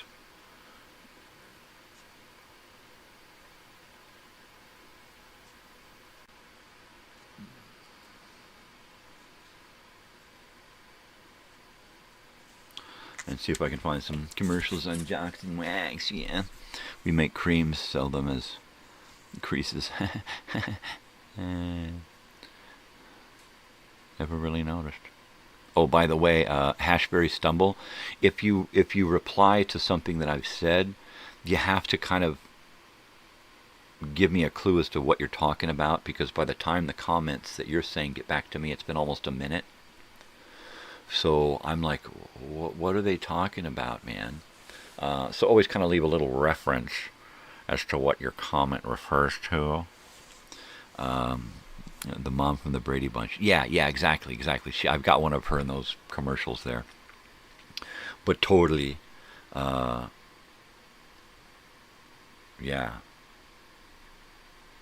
Totally. Oh, bong hit. That's what I was thinking. Don't think. Just do the damn bong hit. Picasso Moon. Yeah. Totally. Yeah. Now see, what I like to do here is, when I'm sitting here at my console here, I can pull up like a couple of different things at once and be multitasking, right? Have music playing in the background, have a movie playing here, be playing a game there, be editing here, doing that kind of stuff, right? Never watched the telly at all. Those commercials are fascinating to me. Awesome. I'm going to do another block of commercials to play in the morning. The one I have is about an hour long, and I like to start it so that I kind of start it at different points. So it's always a little bit different, but it's just the same block.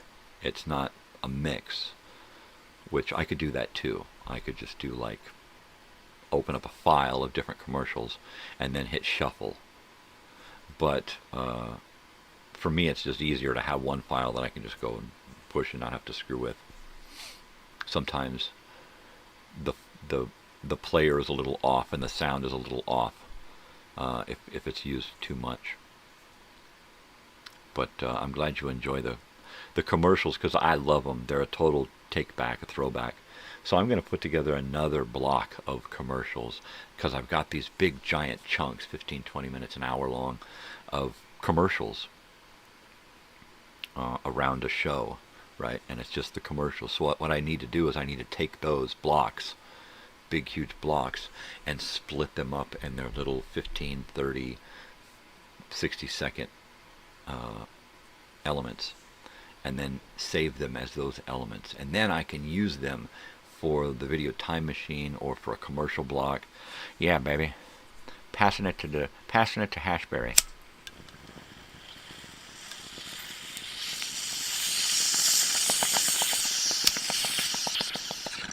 I always wondered where you got hash seeds, man. You get the hash seeds from Hashberries, man. That's what it is, man. Totally. Sugar Rush. Doing some Sugar Rush this morning. Good stuff, good strain. A little tiny bit diesel-y, so it's got a little bit of a bite. A little back end bite in the cough there, the cough department. But it's good, it's good stuff. Good stuff. Good stuff. Good stuff. Mr. Good Stuff, who do you think you are? Right?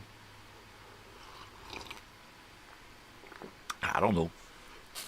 I'm Mr. Goodbar. What are you talking about? What am I talking about? Yeah, Mr. Goody Two Shoes. Well, at least I am Mr. Goodyear. Because, you know, that would be rubbery. Highway rubbery. Goodyear. Look out. Alright, we are back to the TV guide here. It is Saturday, where is it? Saturday morning. Miller's Outpost. Saturday morning. August 5th, 1978. So, in 1978, today was on a Saturday. There you go, August 5th. This is for Central California. Bakersfield area, right? So this is agriculture today, the voice of agriculture, that kind of stuff early in the morning. So we're going to take a look at the kids stuff through till like noon, from like 6, 7 in the morning till noon, right? So at 6:30, Saturday's Children's Showcase. And then I'm not going to read the times, I'm just going to read the shows. We got Dino Mutt. Via Alegre, Sesame Street, Hong Kong Phooey, Hot Fudge, Super Friends, Globetrotters, Black Buffalo, Carosolendas, Mario and the Magic Movie Machine, Bakersfield in the News, Mr. Rogers, Three Robonic Stooges, cartoon, Miss Pat's Playroom, Voice of Tokyo, Scooby, Laugh Olympics, Electric Company, Speed Buggy, Hopalong Cassidy, Hubble Bubble, Toil and Trouble, nice. Hopalong Cassidy, Once Upon a Classic, Bugs Bunny Roadrunner, Vegetable Soup, Pink Panther, Daniel Foster, MD, that's actually a health show, Baggy Pants, Paint Along with Nancy Kominsky, Nice. Gunsmoke. Croft Super Show. Space Sentinels. Sentinels. That's it. Space Sentinels cartoon. Consumer Survival Kit. Batman and Tarzan. Community Challenge. Fishing with Roland Martin. French Chef. The Fighting Seabees. Great John Wayne movie, 1944. Dimensions in Black. Piranha Piranha, 1972. And then closing it up with at 11:30 we had American Bandstand, Porter Wagner, Woman's Golf, ISIS, Soul Train, and then at noon we've got Pop Goes to the Country, Fat Albert, noon 30 Hollywood Teen, Big Blue Marble, Space Academy. It just goes on and on. Racers. At 1, Mr. Magoo. Just a lot. Film festival. Yeah. And let's get into Saturday evening. Saturday evening, 7:30. Wolfman Jack Variety Show with Ray Stevens. That's cool.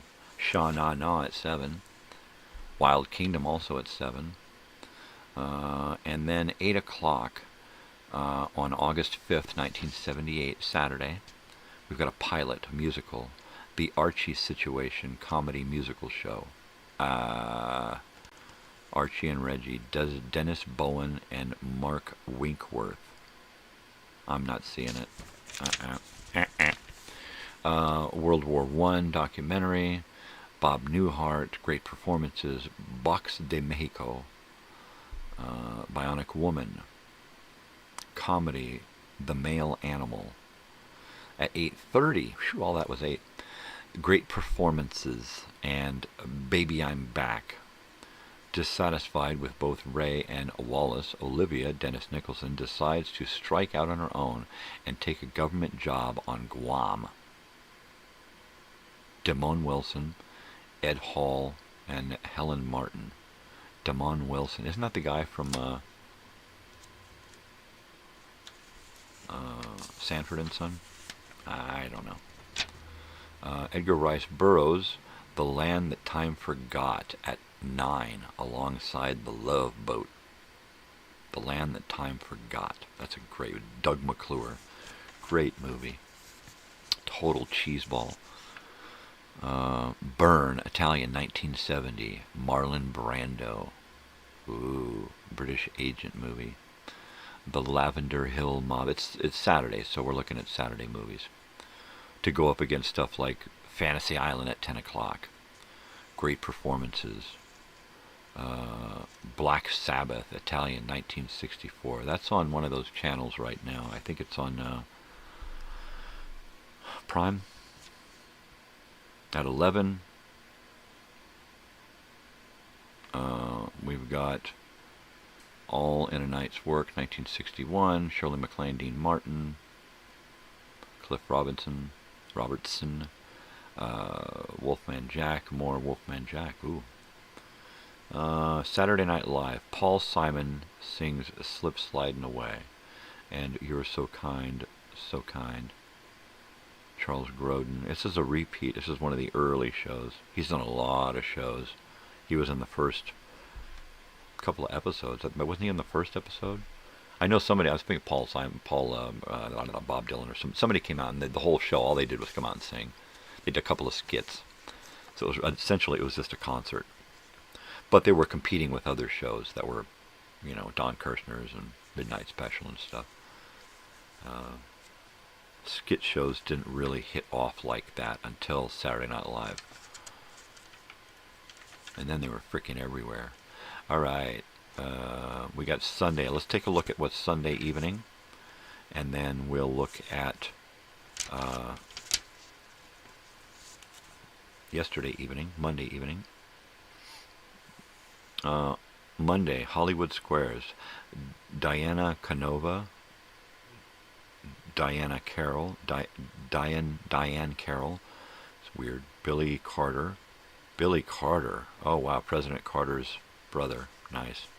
George Goebel, Harvey Korman, Linda Lavin, Paul Lynde, Tony Randall, and Jill St. John. At 8 o'clock, Little House on the Prairie. Oh boy. And In Search of the Real Americans. Not the In Search of show. It's In Search of the Real Americans. Jefferson's Opera Theater. Carol Burnett and Friends at 8:30. Originals documentary. Where I Live at the P.O. Post Office. Good Times. And also at 8:30, America Tonight. 9, Prisoner. My mother loved that show. It was an Australian show. It's great. MASH. Dirty Money, French movie, 1972. 9:30, Adam 12, Columbo, One Day at a Time. Ooh. At 10, Emergency One, Turnabout, a news magazine. Lou Grant. Ooh, about a newspaper. Partridge Family, Odd Couple. 10:30, Fight for Equal Justice, the NAACP Legal Defense Fund. Joker's Wild, Dick Cavett at 11, followed by, well, back-to-back up against Dick Cavett there. Love American Style, 11 and 11:05. Soap at 11:30. It's Monday night, so we've got Johnny Carson, guest host Rob Reiner, Cheryl Ladd, and Billy Crystal. Yeah, I'd watch that for $1. Totally, eh? Oh, love you. Take care of yourself. Peace. Hop along, Cassidy. Totally, eh? Sorry I missed your message, but have a good day. Hope to see you again, eh? Thanks for stopping by. You hoser, take off, eh? PTL Club, Police Story. Tomorrow, Tom Snyder. 2 a.m. Time to turn off the TV. There ain't nothing left. Let's see. Tuesday evening, 7:30. And we got to look at Hollywood Squares. Meredith Baxter Birney, John Biner, Richard Crenna, Jamie Farr, Lauren Green, Paul Lynde, Rita Moreno, Isabel Sanford, and Jonathan Winters. Oh, baby. Great show. Gong Show, Jamie Farr, J.P. Morgan, and Jack Ford, son of the former president. Oh, interesting. At 8 o'clock on August 8th, Tuesday, 1978. Happy Days. Richie Ron Howard bristles because his girlfriend, Linda Godfriend, is being too nice to him, or too nice to too many other guys. Oh, jealousy. Just for Laughs. Sketches and Blackouts. Jack Albertson, John Ritter, Artie Johnson, Barbara Eden, Martha Ray, George Eagle. It's a little variety show. Interesting. Interesting. I hope you like the sound of the pages. Oh, yep. Get your stinking paws off me, you damn dirty apes, I believe is the line.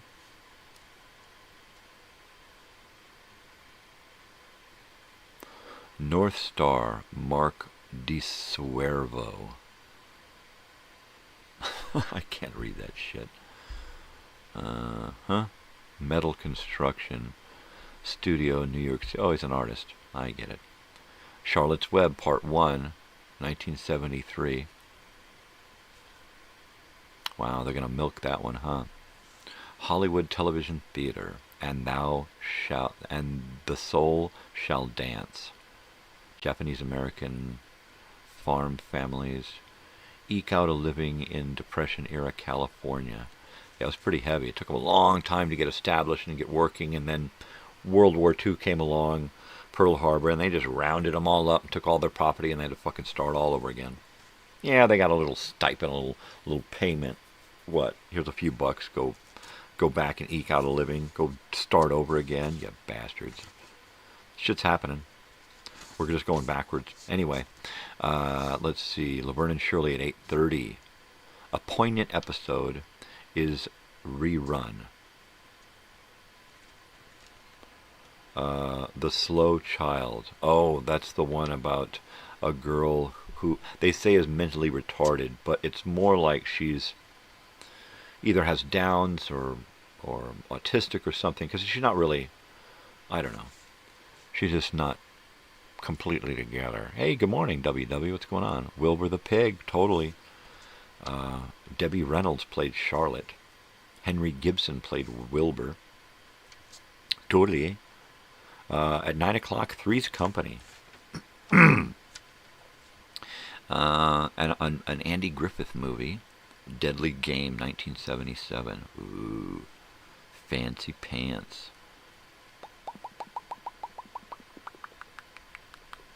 At 9:30, Carter Country. I actually have access to that show and put one episode in one of my video time machines. Edelin Conviction. And let's see, into late night. The usual crap on late night. Let's see who's on Johnny Carson. Steve Lawrence, Jill Ireland, David Saul, Dr. Paul Elrich. That's it, baby. Tom Snyder tomorrow. R.E. McMaster, Cycles of War, the next 6 years. Oh boy. Oh boy. Right? Because just like the deaths and assassinations of presidents used to come in cycles, it so did yeah. Yep. So did that. War comes in cycles, or it used to. Now it's, it's always around. There's always a place to sell your goods. Totally, eh? Right, eh? Totally. Yo, Hoser, how's it going, eh? How's it going up there in the Great White North, eh? Oh, jeez. Hoser.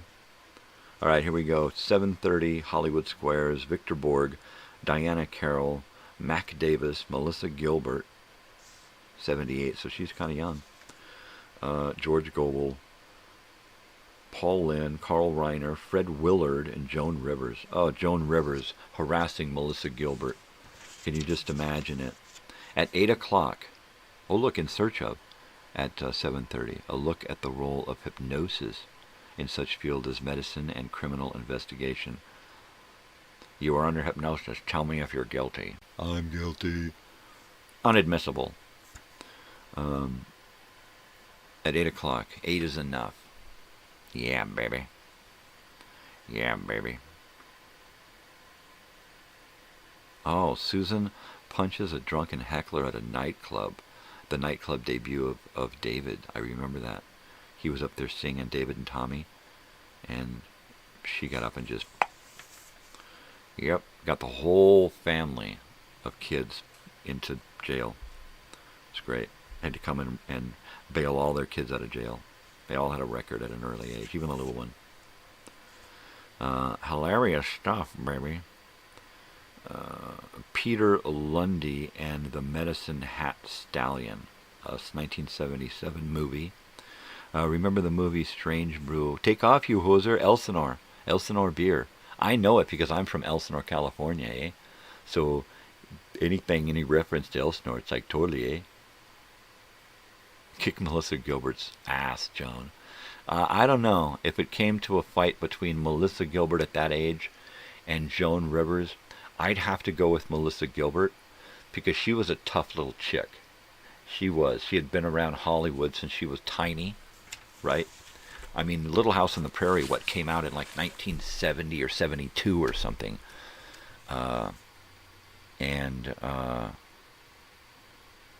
She was pretty tough. She had some thick skin. She's still got some pretty thick skin. Yeah, you take Joan Rivers, I'll take Melissa Gilbert. My little MG will whoop some ass, baby. Whoop some ass. Scrappy little girl. She'll run up to Joan Rivers and kick her in the shin and bonk her in the nose, and it's over. It's over. And Joan will just be saying, "Can we talk? Can we talk? Please, can we talk?" Right? Oh my God. A lot of hair pulling. Yeah. I think they're both just going to be kicking each other, shin kicking each other, really. I can just see them kick, ow, kick, ow, kick, ow. Totally. Let's see. So at 8 o'clock, we have 8 is Enough, where the Bradfords all land in jail. Some silly-ass movie. Person-to-person selected interviews. Edward R. Murrow interviews. Those are cool. Let me write that. Maybe I can find a good Edward R. Murrow interview with somebody that we've been talking about. E. R. Murrow interview. Because those are cool, and you can get like, you know, kind of short ones, where he would sit in his studio and they would send live cameras to somebody's house, and he would do essentially he would just do a conference call with somebody, you know, a video call, the video chat. Joan's high-heeled spikes. Yeah, but think about, you know, if they're in their get-ups, then think about those pointed little shoes that Laura Ingalls used to wear, right? Was directly related to the Warburg family, who were as rich as the Rockefellers, right? And Melissa Gilbert was dirt poor, who was adopted at an early age and then turned into a cash cow for her adopted family, as was her little brother. Did you not know that her real adopted brother was on the show and played Willie Olson? I shit you not.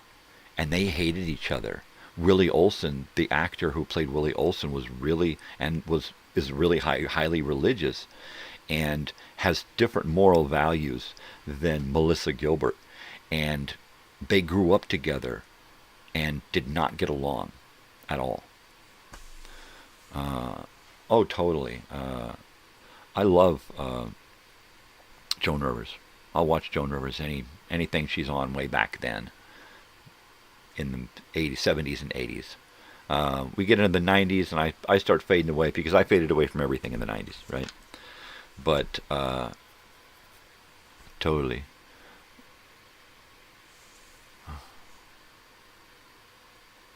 No. Censor Roseanne of her own show. No, that's a different Gilbert. That's a different Gilbert. Unrelated. I don't think they're related. If they are related, it's news to me, but I don't believe that those two Gilberts are related. But you know, be sure to school me if I'm unknowing something that is important. But yeah. I don't know. Honestly, I never liked Roseanne. I never liked the show. I never liked any of the actors on the show, except for maybe John Goodman, but not the John Goodman on the show, the John Goodman from other stuff, and definitely not the new Blues Brothers 2000, right? I've never been a Roseanne. The only thing I like about Roseanne is that she speaks her fucking mind. I don't have to like what she has to say, but I appreciate the fact that she says whatever the fuck she wants to say, and fuck the world, right? I can get along with that. I don't want to listen to her. I don't want to watch her. I don't want to, just like, what's her face? That other, Rosie O'Donnell. I don't need anything from her either.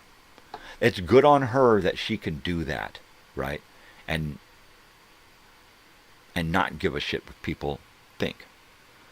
But I'm not going to watch anything by those people. They just turn me off.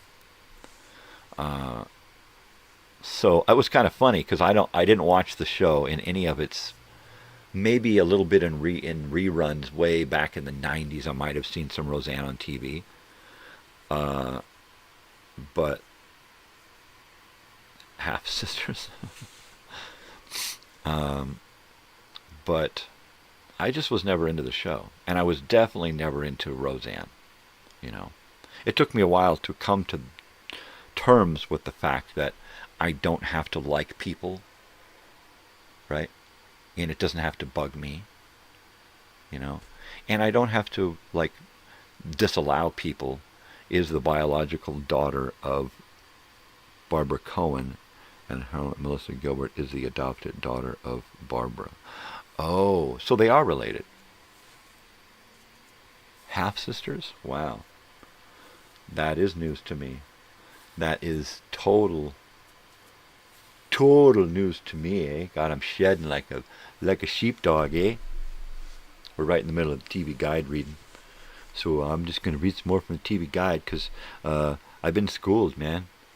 Sarah Gilbert is the biological daughter of Melissa Gilbert's adopted mother. So they're half stepsisters. No, they're not even that, right? What do you call it? She's a half adopted. I don't know what. They're half sisters once removed.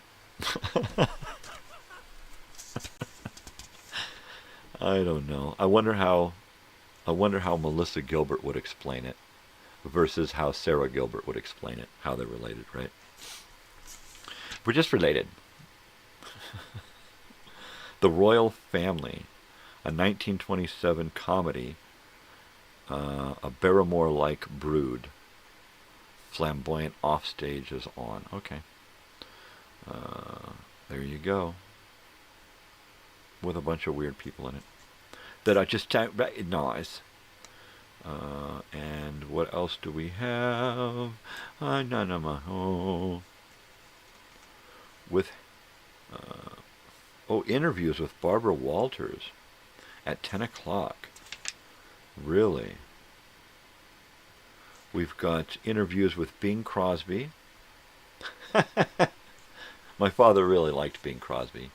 I just knew him as an old fart that did singing and dancing. I liked a couple of his movies, the road movies. The Bells of St. Mary. That was a good one. I liked that one. The Bells of St. Mary. And the road pictures. That was about it. An interview with Henry and Stacy Winkler, the Fonz, and his real wife. Still married to her today.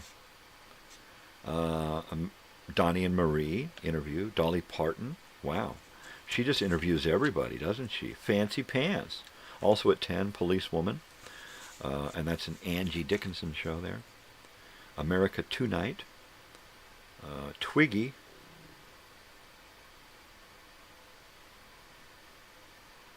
They discuss refined sugar. I don't need that. I don't do refined sugar. Rarely do I add it to anything, and I try to avoid any kind of usage. Tomorrow, Dr. William Nolan discusses The Baby in the Bottle. Oh, his book about abortion. Okay. Johnny Carson, Johnny Mathis, Emma Bombeck. And then we go into tomorrow. And that was it. And that was Tuesday, right? Yeah. That was, oh gosh, that was Wednesday, eh? Because that's tomorrow. So now we're ahead of the game, eh? That's bitching, eh? That's totally bitching, eh? We're just ahead of the game for tomorrow, eh? So that tomorrow we can read Wednesday of that other one. And then you can just take off, hosers. Down, down, down, down, down, down, down, down, down, down. I want my MTV, man. I totally do. The old MTV. Roseanne sang the national anthem. Oh yeah, I remember that. It was hideous. It was hideous. I'm not one for doing the national anthem. The what do you call that? The Pledge of Allegiance. As a kid, I never did that. Sometimes I would just sit there until I got told to stand up. Sometimes I would stand up and just put my heart over my hand or put my hands in my pockets. And I never did that. I just never did that. I didn't feel right about it. Even as a little tiny kid, I didn't feel right about it. As a little tiny kid, I had been harassed by police. As a little tiny kid. Had been bullied by all forms of authority. Had heard horror stories as a little kid of Vietnam from my father. And I saw the atrocities of things like the riots on TV, documentaries of the riots on TV in '65 in Watts, and firsthand knowledge and account of Wounded Knee in 1973. So when I got to school in 74, 75, when I finally got to school, I was really none too happy with the country, right? She spun out but didn't sell out. Totally. Babua Wawa. She was kind of spun. She was kind of kooky. Kind of kooky broad. It's 10 to 7, but I'm just going to kind of stay here until the house starts to wake up. I don't believe my wife and I have anything major to do this morning. She was going to go help a friend clean some windows in her house, but her friend has got all kinds of other people there doing stuff as well. My wife's like, no, I'll do it another day. I'll come over another day. I never did either, and got sent to the hall.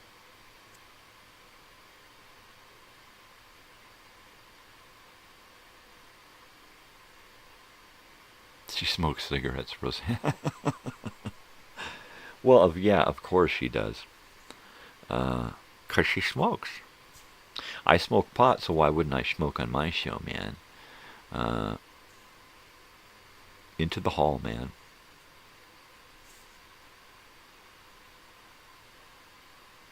Yeah, I was, you know what, authority and me just never got along.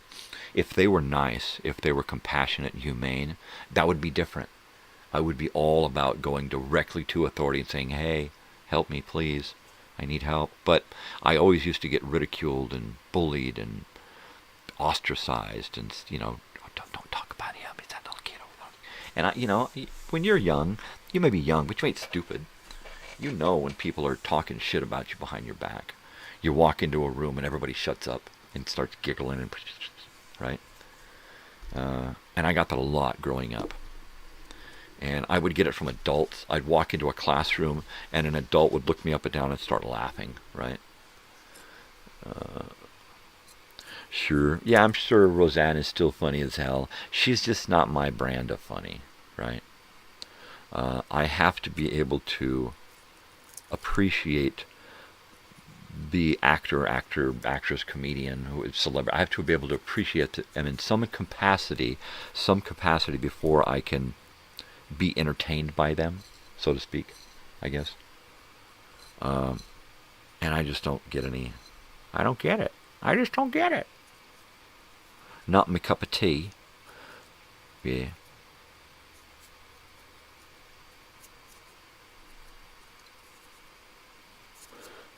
I don't know. There was her husband, ex-husband, Tom Arnold, right? Now, I used to get a kick out of him just because I would love to watch him act, just to figure out in what scenes he was amped up on cocaine, right? Because there were a lot of movies where you could totally tell he was fucking flying, man. He was fucking flying. Totally. A domestic goddess, right? Yeah, I remember her specials. She had like HBO specials and comedy stand-up stuff, you know. And oh, just the sound of her voice would just grate into my skull. And there are some things that I love to watch by actors and actresses, right? But at some point I have to stop because just the sound of their voice is just killing me, right? It's like nails on a chalkboard. She's like that for me.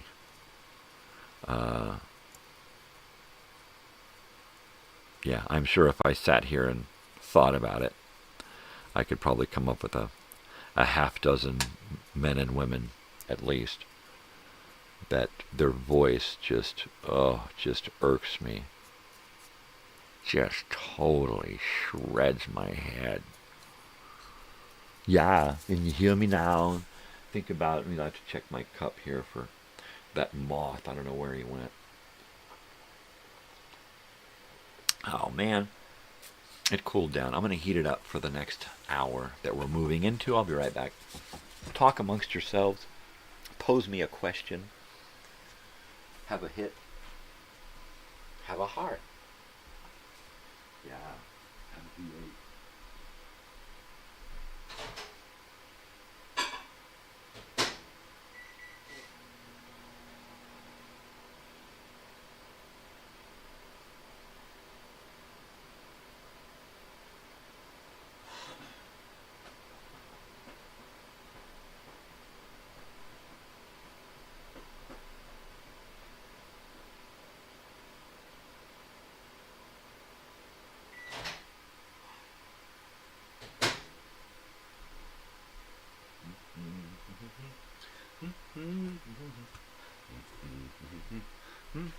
So I'm just passing by my boxes of items for future shows here. Well, I got a lot. I got a lot of stuff set up for this week. Even though we've only got 3 days left, I still got. Those are my most fun days. Is probably Thursday and Friday, because it's more about actual physical stuff. So definitely check it out this week, man. We get a lot of stuff going on. It's crazy. Today's film is a 4 o'clock movie is about cults. Who is the album of the day? This is Rush, Fly By Night. So it is a twofer. So we've got the 8-track, as well here. I did not pay $8 for that. I definitely did not. I probably played twice that. No, I didn't. So it's a twofer, so we got two. And then the TV show of the week is Planet of the Apes, the TV series, 14 episodes. Only 13 of them aired. So there's that. And then, of course, we got a little Jerry hanging out here on the show, baby.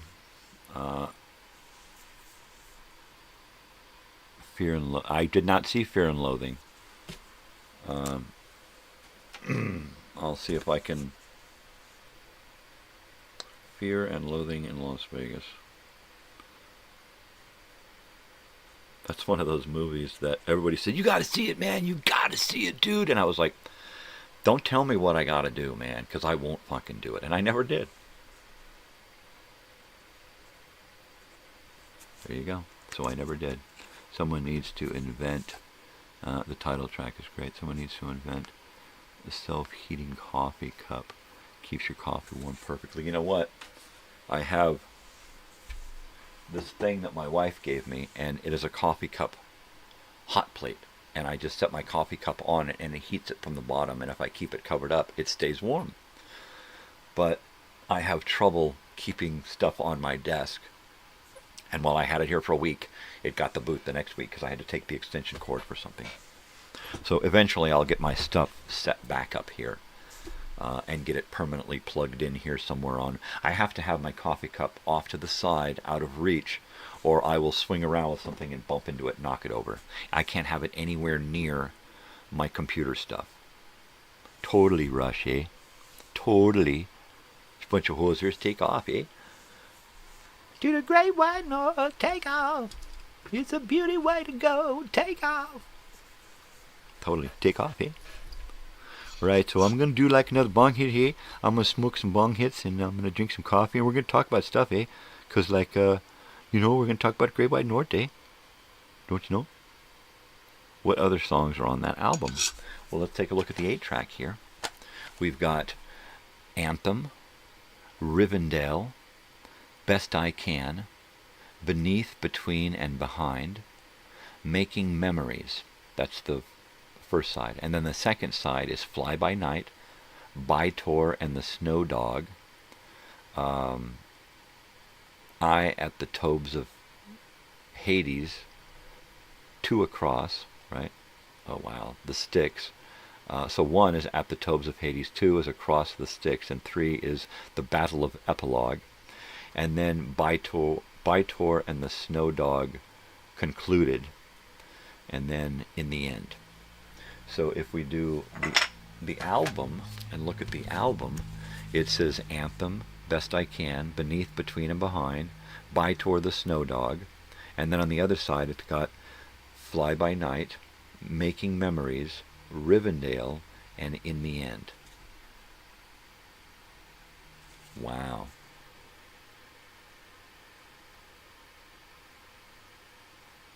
So they're kind of different. Isn't that neat? Nice. Well, if you haven't heard this before, it is definitely Rush. It is definitely interesting. They did their first few albums, and then Kiss asked them to go on tour as their opening act. And while they happily agreed, their drummer at the time was kind of a sickly guy, and they knew that if he went out on tour with his lack of willpower, he would probably wind up killing himself on tour due to overextending himself and the use of drugs and alcohol and that kind of stuff. So they fired him from the band and hired on their drummer, their drummer from then on, and of course that is Neil Peart, Alex Lifeson, and Geddy Lee. So there you go, Neil Peart, Anthem. That's a great album. It's a good one. It's a keeper. It's one of many albums from Rush that I have. My Rush is 70s to 80s and a little bit of the 90s. And then really anything by Rush. I would love to have seen Rush as a kid. I had friends who saw Rush, but I never got to go see Rush. So I was Rushless. It was kind of a bummer. It's kind of a bummer. But, you know, it's the way it is, man. I never looked at it like, oh man, I didn't get to go to a concert, man. I was always like, wow, that's awesome. How was it? Right? That's fucking cool. Because I knew if I was going to go to a concert, it was usually going to be because somebody had a ticket and was going to take me. At least early on. After I started working, then that was a little different. But yeah, bong hit.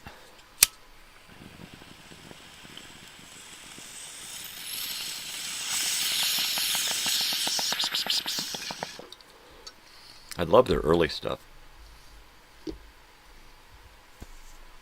You know, Moving Pictures, 2112, Rush. Totally. I could have worn my Rush shirt today, but I felt more like Television Tuesday. So there you go. I did. Yeah, I love that album. I totally love it. It's there in the playlist somewhere, eh? If you go far enough back, it's in the playlist. You can pull it up, check it out, and it's awesome, eh? Awesome sauce, you know. So yeah, a week from Thursday morning, I will not be here. I will be in the van, hopefully pulling up to my campsite by about now. I plan on having everything packed the night before and leave pretty early in the morning so I can get down there early and hopefully nothing will happen along the way. So I want to have a good game plan. Rush concert, Greenville, South Carolina. Wow. An evening with Rush. No openers. Wow, that's great. I wanted to see them on that series of concerts they did where every night they did an album. They came back and they did another album. Then they came back and they did another. And they said that planning that was just like so intense because there was one album that they did that was just so tough because it was a really, really heavy musically driven stuff, and it was hard to get it so that they could do it live, to, you know, because they'd never done that before, you know, doing an entire album and a different album every night. Wow. Wow. That's some heavy shit, man. Yeah. So anyway,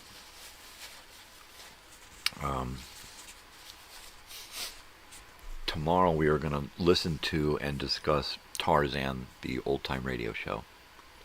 So they played the whole moving pictures in its entirety. That must have been the shows where they were doing albums, right? That, oh, yeah, that's awesome. All of moving pictures. That's totally cool.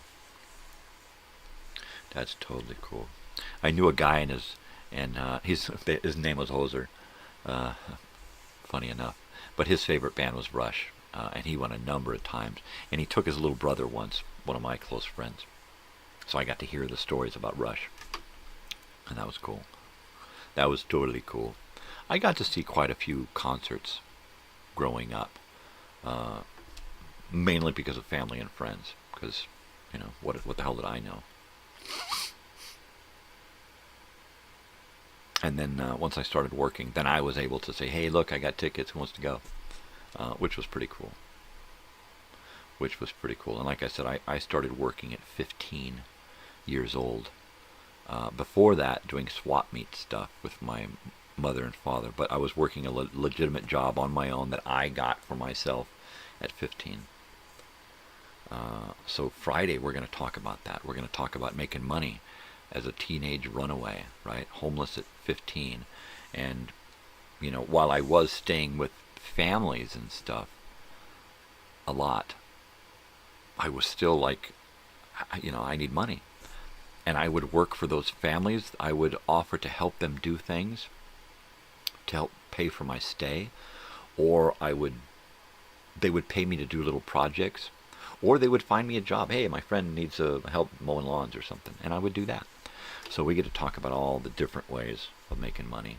I had some weird jobs from the age of 13, 14, moving up. Thursday, we're going to talk about realistic stereo Radio Shack stuff.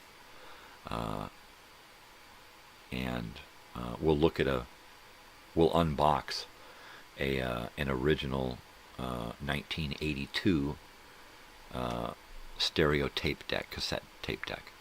We'll unbox that and take a look at it. While it is in perfect working order because I recently rebuilt it myself, we can't use it because I would have to record something and just to play it through. And what's the point of that, right? So maybe I'll record some guitar and on a tape and play it.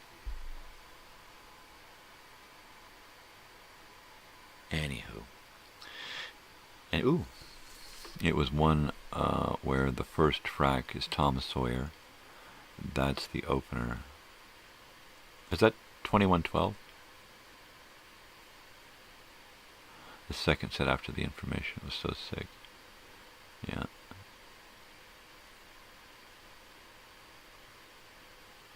That's awesome. That's awesome.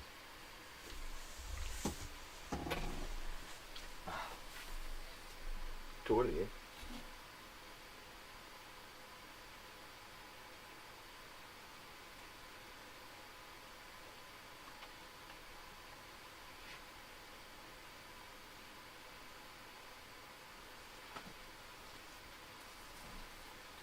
Totally. So I just went and grabbed my Rush 2112 and Rush Moving Pictures. So let's take a look at them and see what we got here. Yep. You're right, Moving Pictures.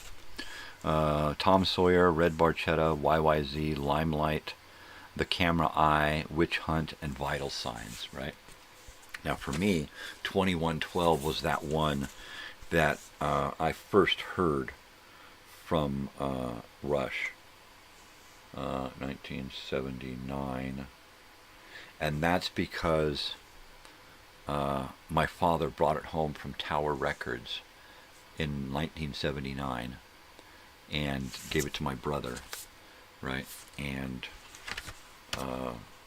while it wasn't a double, I don't think, was it an opener like, I think it was an opener like this, but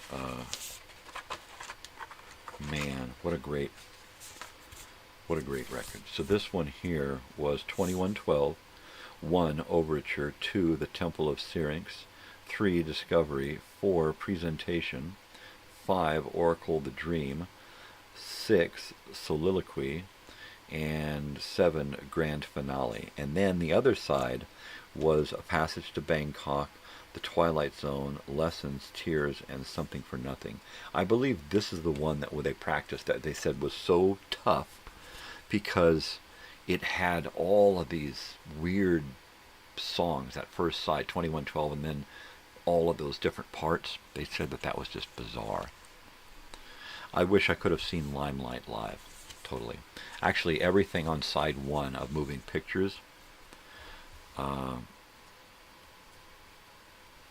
just still in love with, right? There was this guy who came into Elsinore when we were teenagers, and he was working in Caltrans. He was working for the state doing roads and stuff, so he was making a really good living. He was living in a hotel or a little motel, and we went by to visit him one day, and he pulled out his guitar and he put on Moving Pictures, right? And it was really funny because he put on Moving Pictures and picked up his guitar and turned it on and cranked on his pedal, and he played along with the entire first side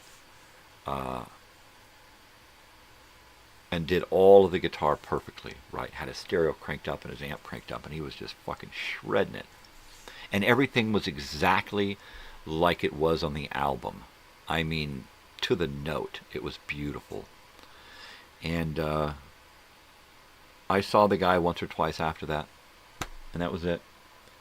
And there were so many people around that had that talent that was just there, right? Whether it was honed in or it was just there. So many people, so much talent, right? I wish I had given it more. I wish I had given it more when I was younger. But being, you know, transient and homeless and, you know, kind of a half-ass runaway, it was none too easy to stick it to anything. I was just happy that I was able to go to school and keep going to school. And I just really wanted to continue my education. I'm sure eventually that probably would have led to something else. But, you know, you get mixed in with people, and you follow your penis a few times, and you give your heart to the wrong people, and you get kind of beat down. You know, you just get kind of beat down. And I got beat down in the late 80s, early 90s. And it took me a while to recover the beat down. I had to give myself over to the Renaissance Fair and to Grateful Dead shows and to living up in the mountains and being somewhat celibate and only dating occasionally, you know. And that worked. So after I had been destroyed, it only took about 8 years to get back to where I could, about 7 years to where I could get back to dating with the intention of taking it further. And then, of course, it was like 10 years into my marriage where I finally was able to let go of all of the past bullshit. I had a summer job at 14 at a ski resort. That was a concert venue in the summer. Oh, nice. Security, that was cool. That is fucking cool. We had that kind of stuff up in Mammoth. Hey, James, how you doing, brother? What's going on, man? Just chilling out here. I think since you're joining us, I'll have to get a bong hit ready here. We're going a little long today, because I can. The house is still asleep. I'm sure that it'll wake up soon. But for now, the house is still asleep. So I'm just going to stay here doing my thing. When I'm done here, I'm going to have some breakfast and then go put that new battery in my van and get it started up. And then try to get it over to the my friend's house to put it in his garage. The two center chairs in the van, I need to pull them out and put them in the garage so that I can go camping. And Bob Denver, LOL. Security for a Dio concert. Bob Denver, are you talking about Gilligan or John Denver? The Sunshine on My Shoulders guy. What's going on? Bob Denver. But because isn't Bob Denver Gilligan? Or is it somebody else? I don't know. Tourly, eh? Tourly. All right. Cheers, everybody.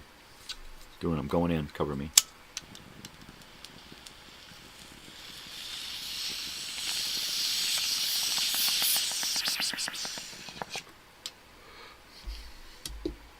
If I ever die on camera, do a bong hit for me.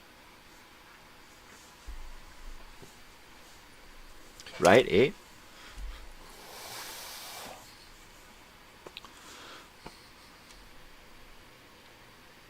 Yeah, John Denver. Colorado, Rocky Mountain High. I've seen it raining, fire in the sky.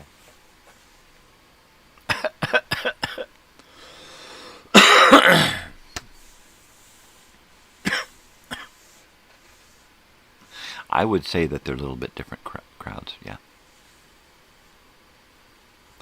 John Denver, I've always been a John Denver fan. I've probably got a half dozen albums and probably even more 8 tracks. I probably have a cassette or 2. Probably a number of 45s. Yeah, John Denver. Totally. I'm a Dio fan too. Ronnie James Dio, totally. One of my favorite Black Sabbath albums is Mob Rules. I used to listen to Mob Rules so much. Totally. Totally. Yeah, I love me some John Denver and some Ronnie James Dio. We used to call him the what did we used to call him? The dwarf, the something. He's a little dude, but man, has he got a fucking big voice. Had. Pardon me. Yeah, he had chops, man. Totally, man. Boy, that one hit me, eh? Talk about a bell ringer, eh?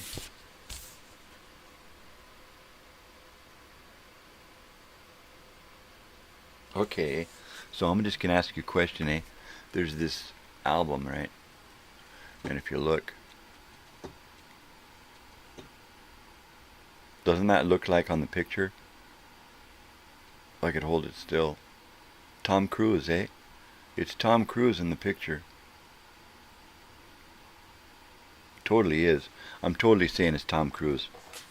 Eh? Because he's a hoser. Bob Denver. Gilligan's Island Bar and Grill. Siesta Key, Florida. That is awesome.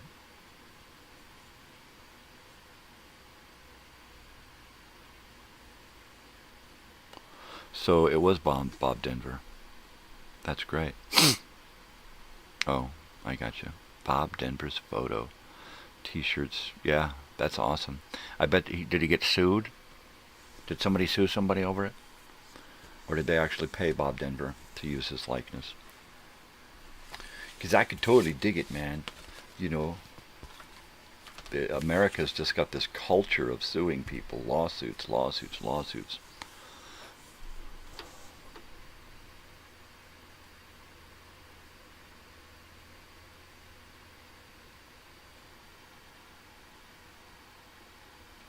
Eyes Wide Shut shit there on that LP. Eyes Wide Shut shit. You know what? Totally. If as far as I'm concerned, if you listen to Rush albums after Neil Peart joins, their lyrics become almost prophetic. They start taking on meaning, and we're listening. Listen to Rush albums, all right, with Neil Peart as writer of a lot of these things, and I'll be damned if he hasn't hit totally what is going on now in the world.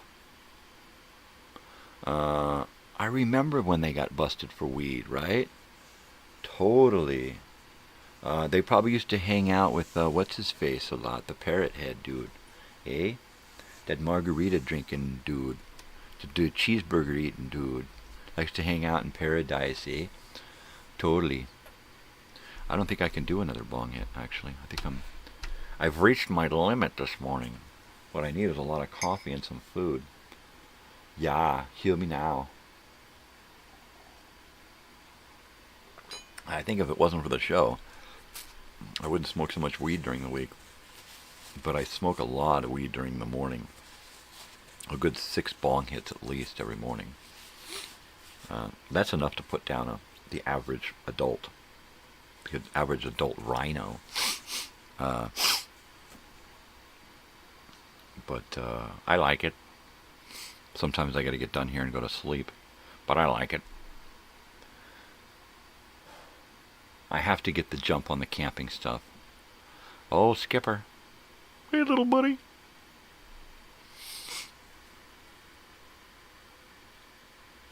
Alan Hale Jr.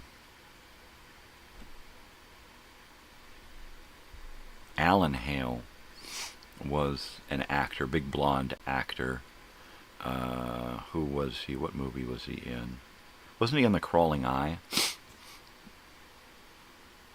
That was Forrest Tucker, I'm sorry. Forrest Tucker, Alan Hale, and Alan Hale Jr., all three of those guys were actually known in Hollywood for having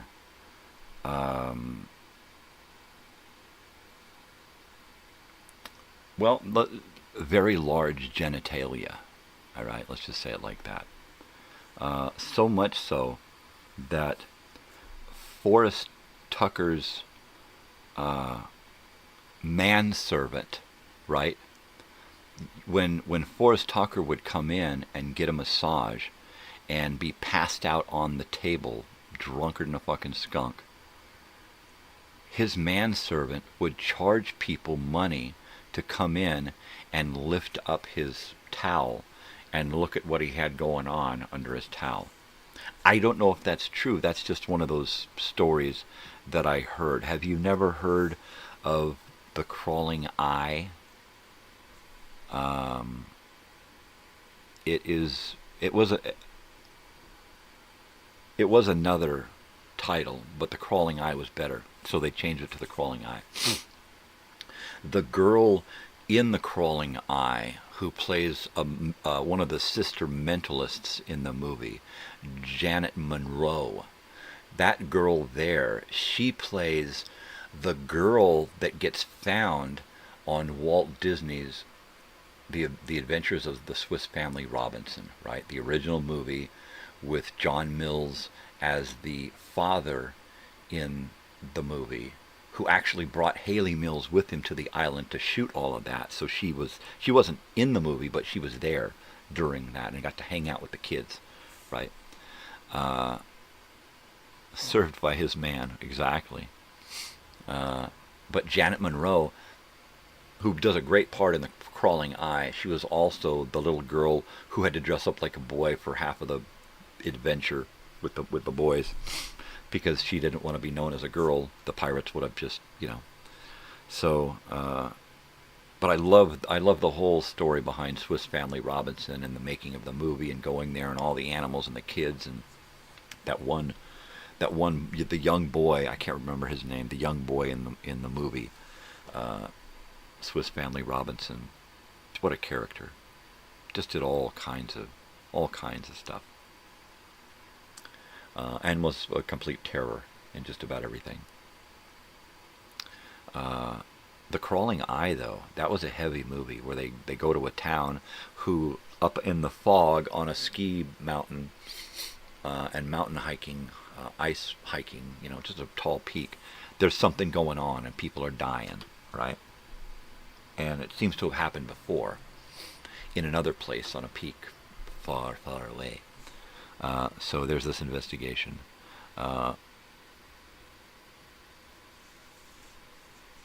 The little girl coming up to assist is popular motif in Hollywood.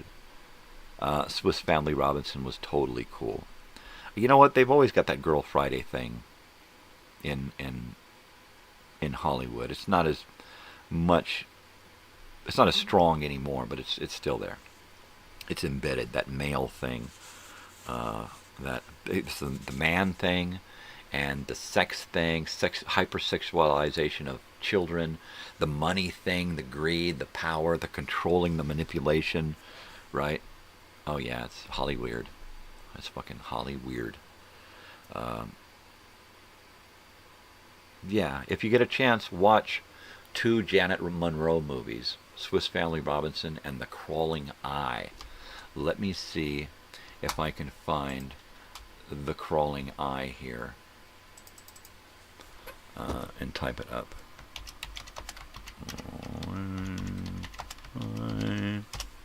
Full movie. And there it is. And it's colorized. We don't want the colorized version. We want the original. Can we get somebody who's not trying to profit from this? No, I guess not. MS Mystery Science Theater 3000 does it. Let's do Skullmore Free Cult Classic Movies, and I'm going to assume that this is going to work for us. So let me share this over. And what is this? 1958. Totally, eh? Because, Flipper on TV. I could find some Flipper on TV, totally. Yeah, in fact, let me write that down, and I'll try to find something for a video time machine, eh? I like the idea of Flipper that spawned that show, Ben. Is that what it was? Where the kid had the bear, and they lived kind of there in the same place. Because it was the one with Clint Howard, young Clint Howard. And Ben, I think it was called Ben. Totally, eh? Does the Crawling Eye really crawl? You know what? That is a good question. I believe it does. I believe it either crawls or hovers or it does some kind of weird space thing, because I believe it's an alien, if I remember correctly. I've got it on DVD in here somewhere. I won't try to find it. Okay, here we go. The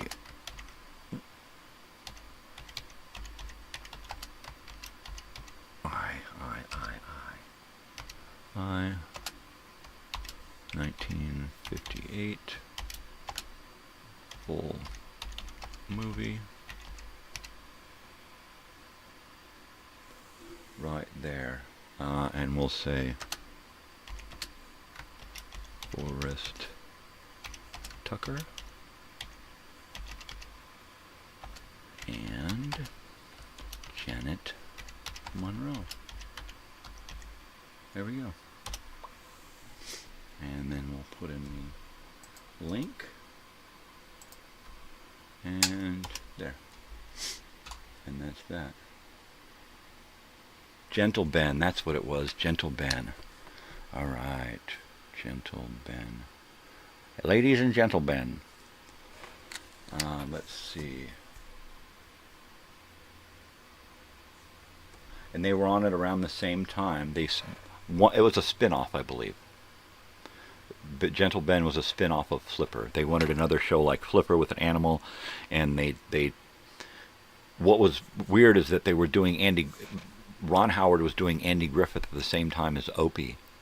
And it had been that Ron Howard's father, Rance, would take him to the studio to do the show, and then Rance would actually help with the show. He was involved in the writing, behind the scenes. I don't think he got credit. He acted in some episodes.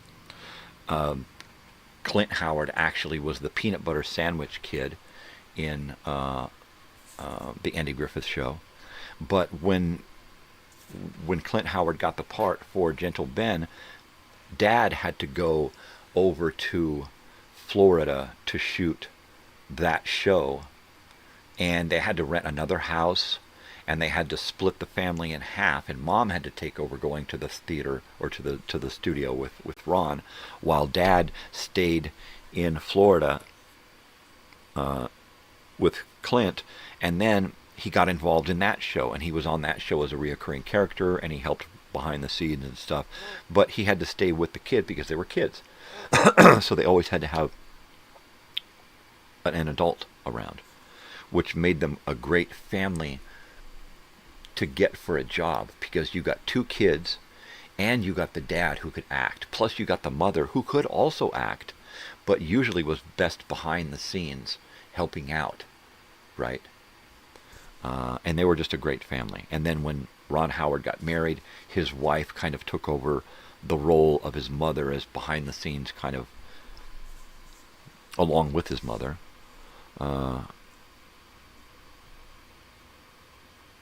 Written for a movie based on the book. Oh, Ben. Right, you're talking about Ben, the Flowers for Algernon. Are we talking about Ben, the one about the rats?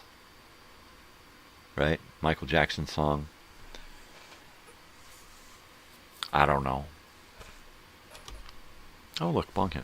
I know. This is going to have to be my last bong hit of the morning here, because shoosh, I'm going to have to drag my ass on smoking it, because the coffee's not doing it. Would love to watch Flipper again, right? So if you have Roku television, turn on the TV, and up in the search bar, up on the left-hand side, scroll down till you get to search Flipper. And it will not only tell you if it's on Roku, but it'll tell you where else it could possibly be on TV to buy, rent, or stream for free. On what channel, what streaming services, and then you go to download the app for free onto your smart TV. Bada bing bang. I'm sure everybody knows this. I hate to mansplain stuff, but I just find these things out recently, and have to kind of pass them along to people of my own era, right? No Roku. We have Ratku. There you go. Well, then you should be able to find Ben on Ratku, right? I keep thinking I'm seeing a rat, right? Because every once in a while I see a shadow or something, but it's probably one of my beard hairs sticking up, right? Right on. That's totally cool. Search it on YouTube. I'm sure you can find it on YouTube. You can find anything on YouTube. Sometimes you have to pay to watch it, but a lot of times you can watch it for free with commercials, which is great. The Rat, yeah, okay, Ben, the Rat, the Mouse movie. Okay, gotcha. Yeah, that one was heavy. I don't like there's a Willard too, movie called Willard, which is the same thing. And then there was a remake with that crazy guy. That crazy guy, baby. Totally crazy guy. Eh? Yeah. Oh, man. I am at the point now to where I'm ready to charge into a project. Of course, after I eat, I'll be like, wow, man, I want to relax. So I need to get my gear together today. Battery, chairs out of the middle of the van, and then take everything out of the van and clean it inside and out.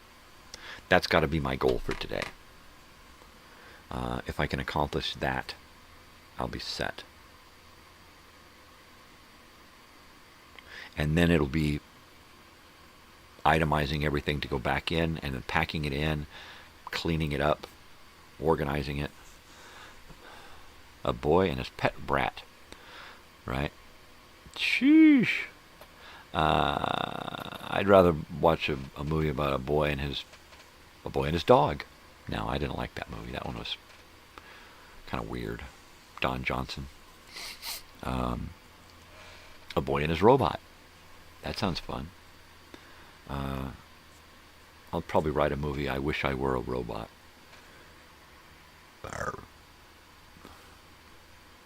Batteries not included. Totally, eh? I love that movie, eh? Do I have that movie? I don't know. Sometimes I'm like, wait a second, I got that movie, don't I, eh? Eh? Don't I, eh? I don't know. Ba-ba-doo-be-doo. I'm looking up at a bunch of Betamax movies here. I don't think I have it on DVD. But I might have it on VHS. Or VHS. I don't know. Ben is a strange film. You know what? Nowadays I probably wouldn't want to watch it, but back then I thought it was great. I'd have probably watched it a million times, right?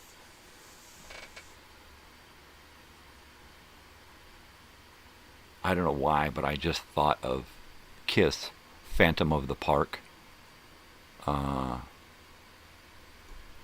Fievel Goes West.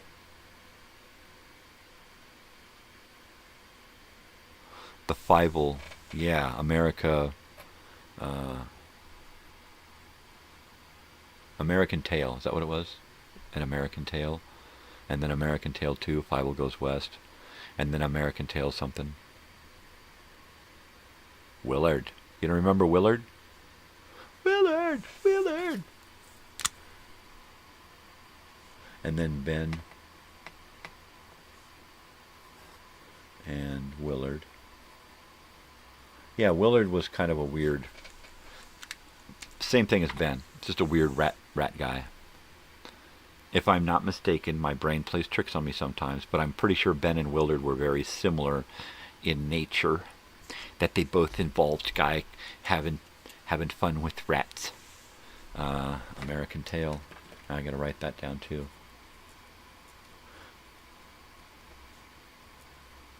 Yeah, that was a great one. I love those Fievel. Wasn't it Dom DeLuise? Wasn't he in there? That was great. Oh, there was also the All Dogs Go to Heaven with Burt Reynolds and Dom DeLuise. That one was great too. I'm not much on dogs dying, but it was animated and it was fun and it was cute. But Burt Reynolds, wasn't Lonnie Anderson in that one too? All right, All Dogs Go to Heaven. All dogs go to heaven. And I think they do. I think all dogs go to heaven. Flowers for Algernon was a major bummer that my school exposed me to. Now, what's Flowers for Algernon? Because you'll have to school me, and I'll have to write it down.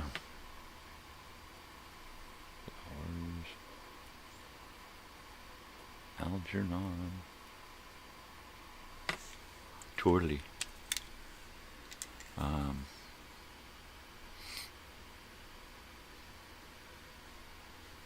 Algernon. His name was Algernon. Don't call him Albert. Oh, jeez.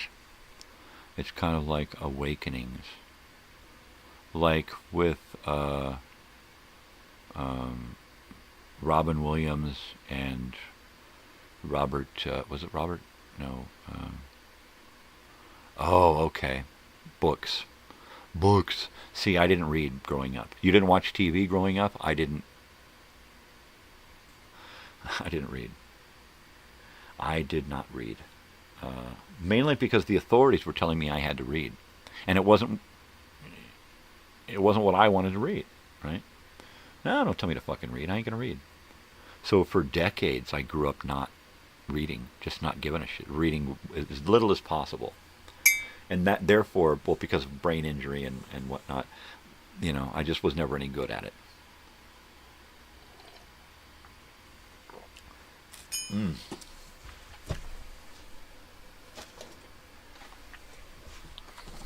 Have I seen it? Have I seen it? Capricorn 1 is one of my favorite conspiracy theory movies. I believe we talked about it one Monday ago, a few Mondays ago. Once upon a time, we talked about it. It's a great, this is Betamax version here. It's a great conspiracy theory movie about landing on Mars, which comes after people wondering, hey, did we really go to the moon, right? And so they came up with this idea. Elliot Gould, James Brolin, Brenda Vaccaro, Sam Waterston, O.J. Simpson, Hal Holbrook, and it also has the guy from Kolchak the Night Stalker, right? Whatever the hell, I can't remember. It's not Richard Crenna, it's the other guy. I can't remember I can never remember his fucking name. Because he's a weird dude. And as soon as I hear his name, I'm like, oh, that fucking dude, that's it. Yeah, that was a Capricorn 1. That is another one that's kind of similar to Capricorn 1 is Hangar 18, which is the hangar that they took the Roswell crash landing to, rather than, it's pre-Area 51 stuff, because we didn't know anything about Area 51 until I think Bob Lazar in the late 80s, right? And then we figured, oh wow, there's a base out there, heavy. We thought they were just doing some nuclear testing stuff, but it was an actual crazy stuff. But before that, it was Richard Crenna, right? Rambo's boss, exactly. God, I love Rambo. I love that fucking movie. I love anything that, well, not everything. Anything that Stallone did himself, right? Wrote and directed and starred in. I love those movies. He just does himself so well, right? And the guys he gets to go with him. Multiple movie adaptations of Daniel Keyes' novel Flowers for Algernon, well known as 1968 film Charlie. Okay. See, because I've been looking for some weird films that I remember from a kid, but I can't remember titles, or I can only remember little bits and pieces, right? So, Charlie with a Y or an I-E, we'll check it out.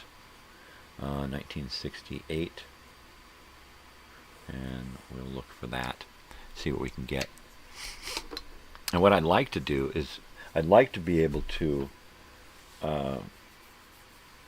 find some of these things, and rather than do a YouTube thing, do a live viewing party where I can get a bunch of us together on like Messenger or one of those video chat things.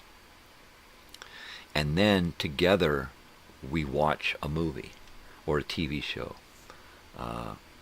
and do something like that. But I'm going to definitely check out, see if I can find Charlie. Totally, eh? Or what about, ooh, here's one for you. Dummy. That was it. Dummy. No, that's not it. Dummy was the one with LeVar Burton, played a deaf mute who couldn't communicate. The one I'm thinking of is, oh shit, Anthony Hopkins is in it, and he's with a ventriloquist. He's a ventriloquist, and he's got a dummy that actually comes to life. right? And talks to him. Whether or not it's him in his own head or it's really happening, I don't remember. But I can't remember the title of that film. It was right around the time, I believe, he did The Elephant Man, which is another movie we talked about. Oh, shoot. It's going to bug me until I figure out what that movie is. So let me see. Let me just go ahead and... Terry Super Lungs Reed. Terry Reed. Jeez.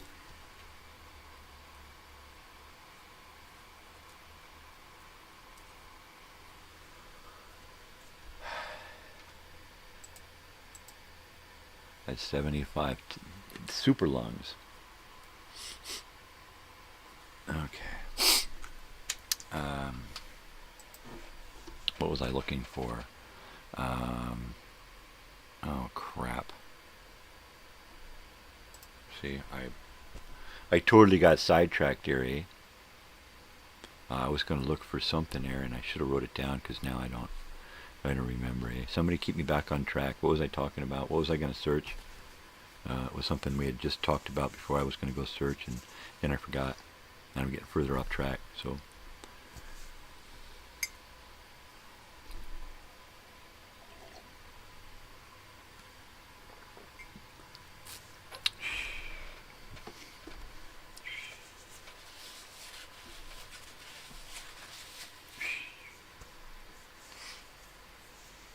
Was it an actor? Oh, I know, Richard, Anthony Hopkins, and Anthony Hopkins ventriloquist movie. There it is. And it is magic. I knew it was one word. I kept wanting to say mask, but that's not it. Spacing totally. I'm always spacing out, man. I love to immerse myself in like everything 1970s and 80s in my house, right? And then get really stoned and go out into the world, right? And and then try to be out in the world with that 70s, 80s mindset. And it's possible, man. And it's a great feeling. Every once in a while I achieve it. And if I got the right music on, and if the sky has the right lighting, you know, clouds or smoke or kind of a haze, fog will do it. Anytime where it's dark clouds and the light's poking through the clouds, that'll always do it for me. And I'm like back in a specific time in my life where that was happening and this song was on and I felt like this, right? I love doing that. That's me spacing on purpose. That's me time traveling, right? Wow. I think my algorithms know that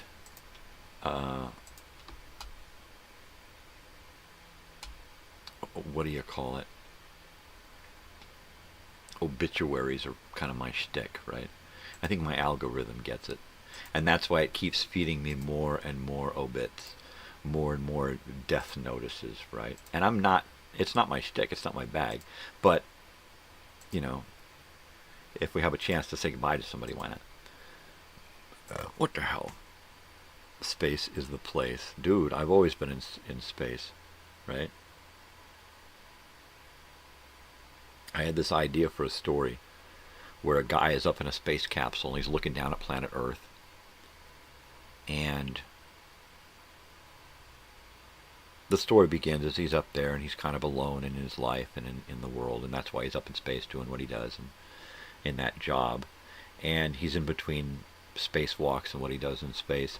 And he's in his capsule, and as he's looking down at the planet and kind of orbiting, he looks out in the direction that he's headed while in orbit, and he passes through some kind of hole, some kind of thing, right? And from there, he sees the planet as it used to be, right? And he's in like a future, right? And he's looking down at a really horrible planet. It's in horrible condition. The atmosphere is fucked up. It looks more gray and brown than green, right? The ocean is kind of a red, you know. Papa's got a brand new bag. Oh yeah, baby. It's right here in my drawer. And then from there, he is able to pick up signals from the past, and he sees how much waste there is and how many people there are and all of these things that they're doing back then, right? And then from there, he's able to observe and see why his present is so horrible, right? And he's able to interact in some fashion with the humans of that era. So much so that he is able to give them a nudge, so to speak. I think in my original story idea, it was he came across the space station and linked up with them and came aboard their space station and talked to them and explained to them what was going on. Because they were a little puzzled, of course, when they found him floating around Earth. But then at some point, he was able to get back in his little craft, which was just a little repair ship that he used to you know, more like a capsule than a ship, to get around orbit and to repair things. And that was his whole job, you know. And it would link up with a master ship and yada blah blah blah. So at some point he gets back into his little craft and winds up getting through that hole again, kind of like that Twilight Zone episode where the plane goes back in time and they got to keep flying forward till they get back. And he gets back to his own time period, but because things are slightly different, now he's a stranger there too, but the world is now a better place. And so he doesn't really want to go back to back to his original timeline. He wants to stay in this alternate timeline. But as all good stories go bad, he realizes that while the Earth is in better condition, the world has gotten really strict about everything.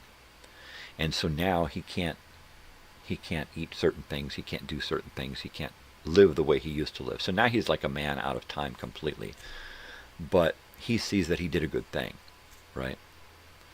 And eventually he just goes back up into space and lives up in space, hoping to run through that portal again and get to some place that he can understand, right?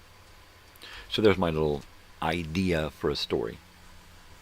One of those stories that I thought of during my my time of worrying about the planet and wanting to help out. Dean Stockwell in Langoliers. Dean Stockwell, he's one of those Hollywood kids, right? He's one of those guys that grew up in Hollywood, like Roddy McDowall, like Robert Blake, like Jackie Cooper. All of those guys all grew up in Hollywood around the same era. Yeah, Dean Stockwell, one of my favorite guys. I was just thinking about rewatching Quantum Leap, right? I love that. Him and Ziggy. I love that. I love that show. Yeah. Another idea I had for a story was called The Bad Seed, where a doctor, a scientist, had a family that was destroyed by disease and pollution and people and war, and he was just so sick of everything that he decided to create a way to weed out the human population, right? Totally. Legacy family. The Stockwells, huh? Totally. A lot of those guys. been around forever. So the bad seed doctor, fed up with the way the world is going, he decides to take it upon himself to write new DNA code into a virus that will attack the DNA of people, essentially making it so they couldn't have children. Some people with specific DNA would just die altogether, right? And he was essentially becoming a what do you call it? Eugenics guy, right? He just wanted to weed out the population. And the thing was, is he wasn't being specific. He was just trying to get it down to where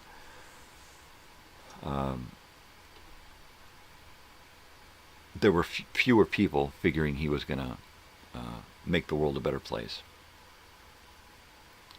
And he knew full well, this scientist, that he was going to be one of the people who died. And he figured, okay, well, if I'm going to die, then that makes it okay to kill everybody else, because I'm going to die too, right? The guy was fucking Jim Jones, and wanted to make us all drink Kool-Aid without our knowing.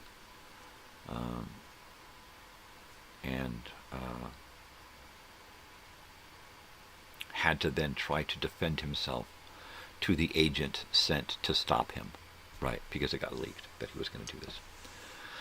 And the whole thing is just a dialogue between the two, basically. The setup, and then the meeting, and then the dialogue between the two, and the argument for why do you want to save humanity, why do you want to destroy it, yada, yada, yada. And these are stories that I would write almost in their entirety in my head, and just not have the means to write them down.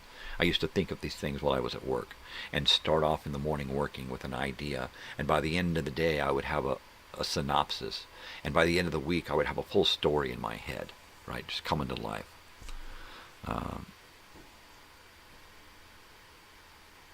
I've written a few things down, but I'm at the point now to where I think I'm really thinking seriously about starting the whole writing thing over again, and starting with my story. And I think what I'm going to do is I'm going to write stories about events in my life, and I'm just going to write about that event, and then write about something else, and do that throughout different periods of my life, and then eventually take all of these stories and weave them together, flashing back, flashing forward, sideways, doing all kinds of weird shit, but having a story that is somewhat coherent and cohesive, right? So I'm just going to start off with writing stories. Pick an event or something that happened, a time, a place, and write about that. Even if it's just a house that we lived in, write about the house, right? And just get into writing about my life. And so along with this show and the things on my channel, I can do kind of an autobiographical history written down. The most important things, the most mundane things. Sometimes the most mundane things are remembered so well because we were struggling so hard, right? Hungry or cold or tired or whatever, right? So I remember a lot of those things the most.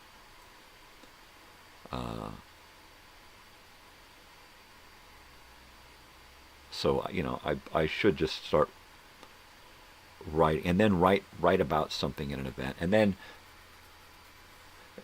then I will, of course, have people in there who will represent the actual people in the story, and then I can actually contact those people and say, hey, do you remember this event? What was your take on this? And what was your version of it? What was your slant? What was your angle on it? And then try to include that in that particular story as well, right? I believe that after I get done with this camping thing and I get through August, I'm going to be going twice a week down to the satellite campus where my daughter is earning her bachelor's degree. And I'm going to be going down there twice a week to take her to a class and then wait. Or dropping her off and then coming back and then picking her up later. I'm uncertain of the exact schedule. I'm hoping it's down for 3 or 4 hours and come back. Because in that 3 or 4 hours, I can read, research, write, plan, right? And hopefully, there's that little moth. Hopefully that schedule won't interfere with my morning show schedule. Because, hey, it's 8 a.m., people. You're on the Pacific West Coast. Because then I can do both, right? Sometimes I go down there and I just black out the windows, crawl into the back of the hybrid, make a bed, and go to sleep. And yes, you can sleep in the back of a hybrid. I put the seats down, lay out some cushions, throw out a blanket, a bunch of pillows, and I'm out. Right? I can get a good nap for like an hour. The air conditioner starting up the motor every once in a while, because it's a hybrid, that will often jerk me awake. But if I get out good and strong with some old-time radio played, I can get a good nap in. But I need to stay vigilant about, getting shit done. And one of the things I need to do is have a way to write other than talking into my phone, because then it takes a lot of copying and pasting and doing that kind of stuff. If I can just sit at a keyboard and tick, I'm not a great writer, typist, but I can keep up with what I'm thinking, right? And then I'll go back later and fix it and edit it. But I don't want to take a typewriter, because that's too much work. Then I do have to scan stuff and copy and paste or literally recopy it. So I want to go directly to my computer and basically get shit written down. Write down a bunch of stories that I know about and can write about. Write about some color, some houses, like the bus that we lived in, the motorhome we lived in. Write about all of those things and pull all of that out of my head, right? Yeah, that'd be really cool. I gotta heat up my coffee. It's 8 o'clock and we're still going here. So I'm gonna keep going. I'm just gonna heat up my coffee. Hopefully I won't have to go take a whiz here soon. I'm holding out, baby.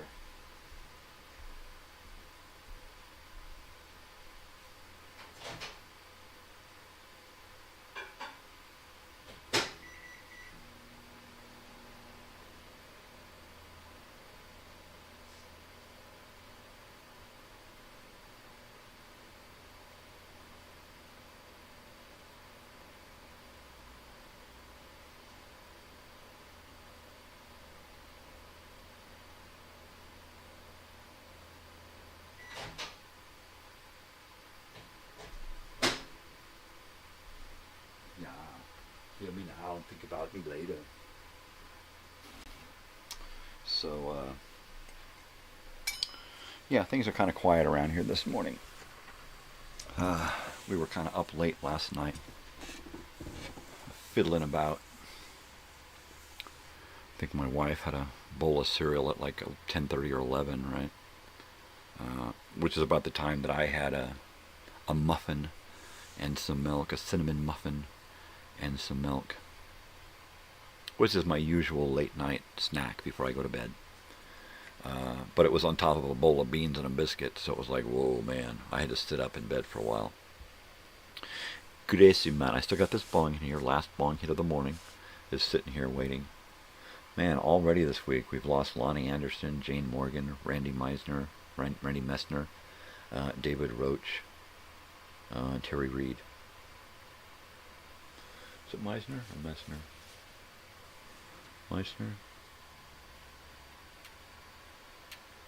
Meisner. I better fix that. There you go. And there you have that. Wow. I'm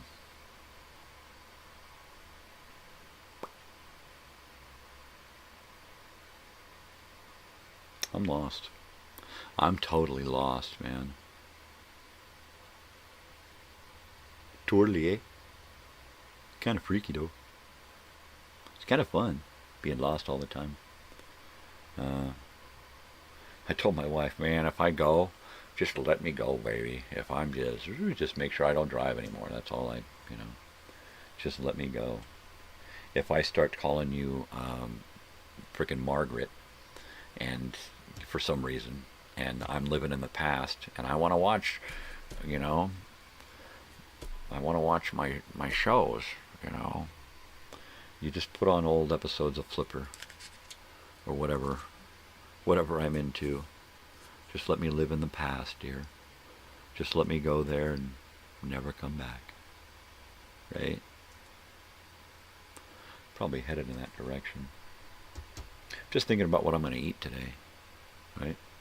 It's always fun to come up with a new thing to enjoy putting in your body, when I really don't enjoy putting stuff in my body. But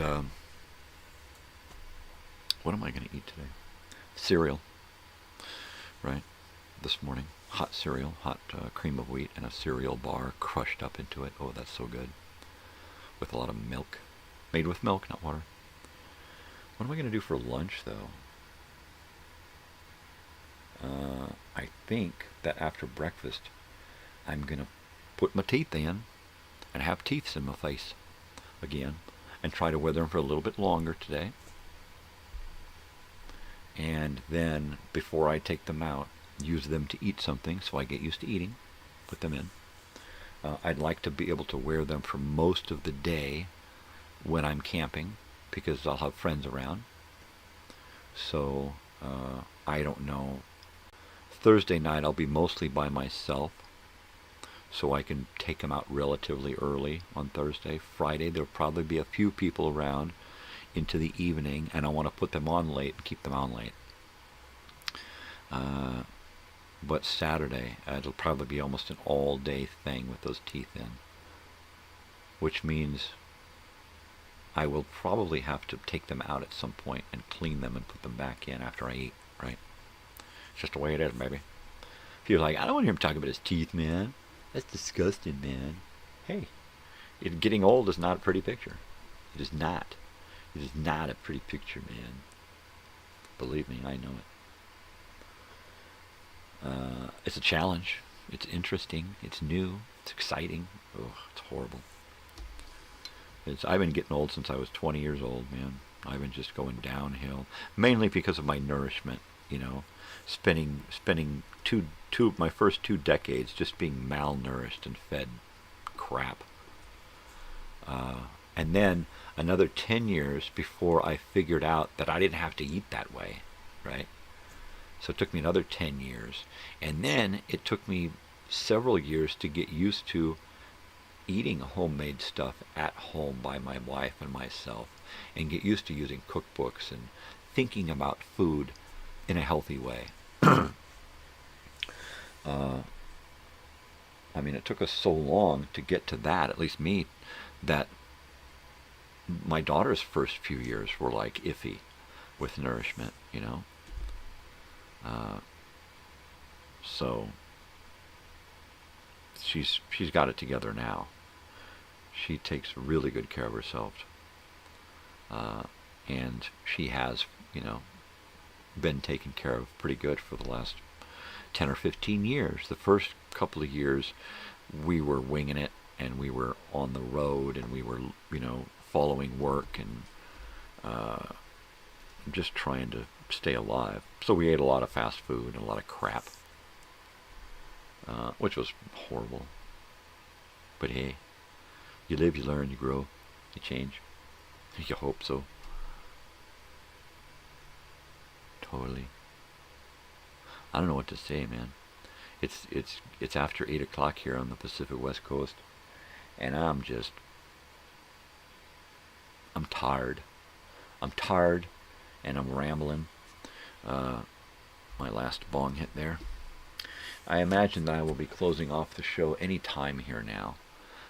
By the show clock,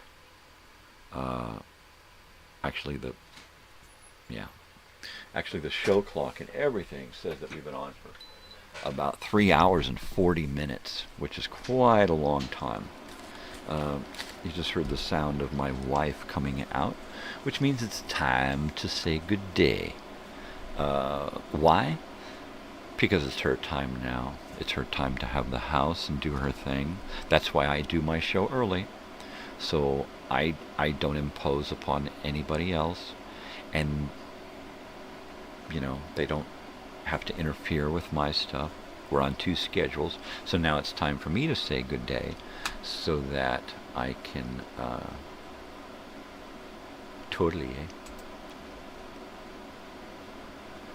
so I can turn the house over and so I can get my shit together and get out of here. I don't know what I'm going to eat today. I don't know. I'm going to try to eat a lot, though, because it's important. All right. Well, I am going to get things out of here. And as usual, people, you know what to do. All right. Spread peace and love, not bullshit. Do something for yourself, but do something for somebody else, too. Why? Because it makes you feel good, makes somebody else feel good, makes the world a better place, makes you a better person. It's awesome. Try it. Most of all, stay weird, because if you ain't weird, ain't nobody gonna be weird for you. You gotta do it yourself. You gotta put in the effort. You gotta go out there and be weird. Here's a way to be weird. Be nice to people for no reason at all. That'll freak them out. Just look at this weirdo. All right, take care of yourselves, people. Take care of each other. It's a crazy world we're living in. All right. You know. Love you guys. Take it easy. Thanks for stopping by, Susie, and WW, and James, and we've also had a new guest this morning, who is I'm looking for the name here. It's where are we? It was something unusual, right? Totally, baby. All right. Well, I remember you. I just don't remember your moniker. All right. So, everybody, take care of yourselves out there. I'll see you tomorrow morning, and adios.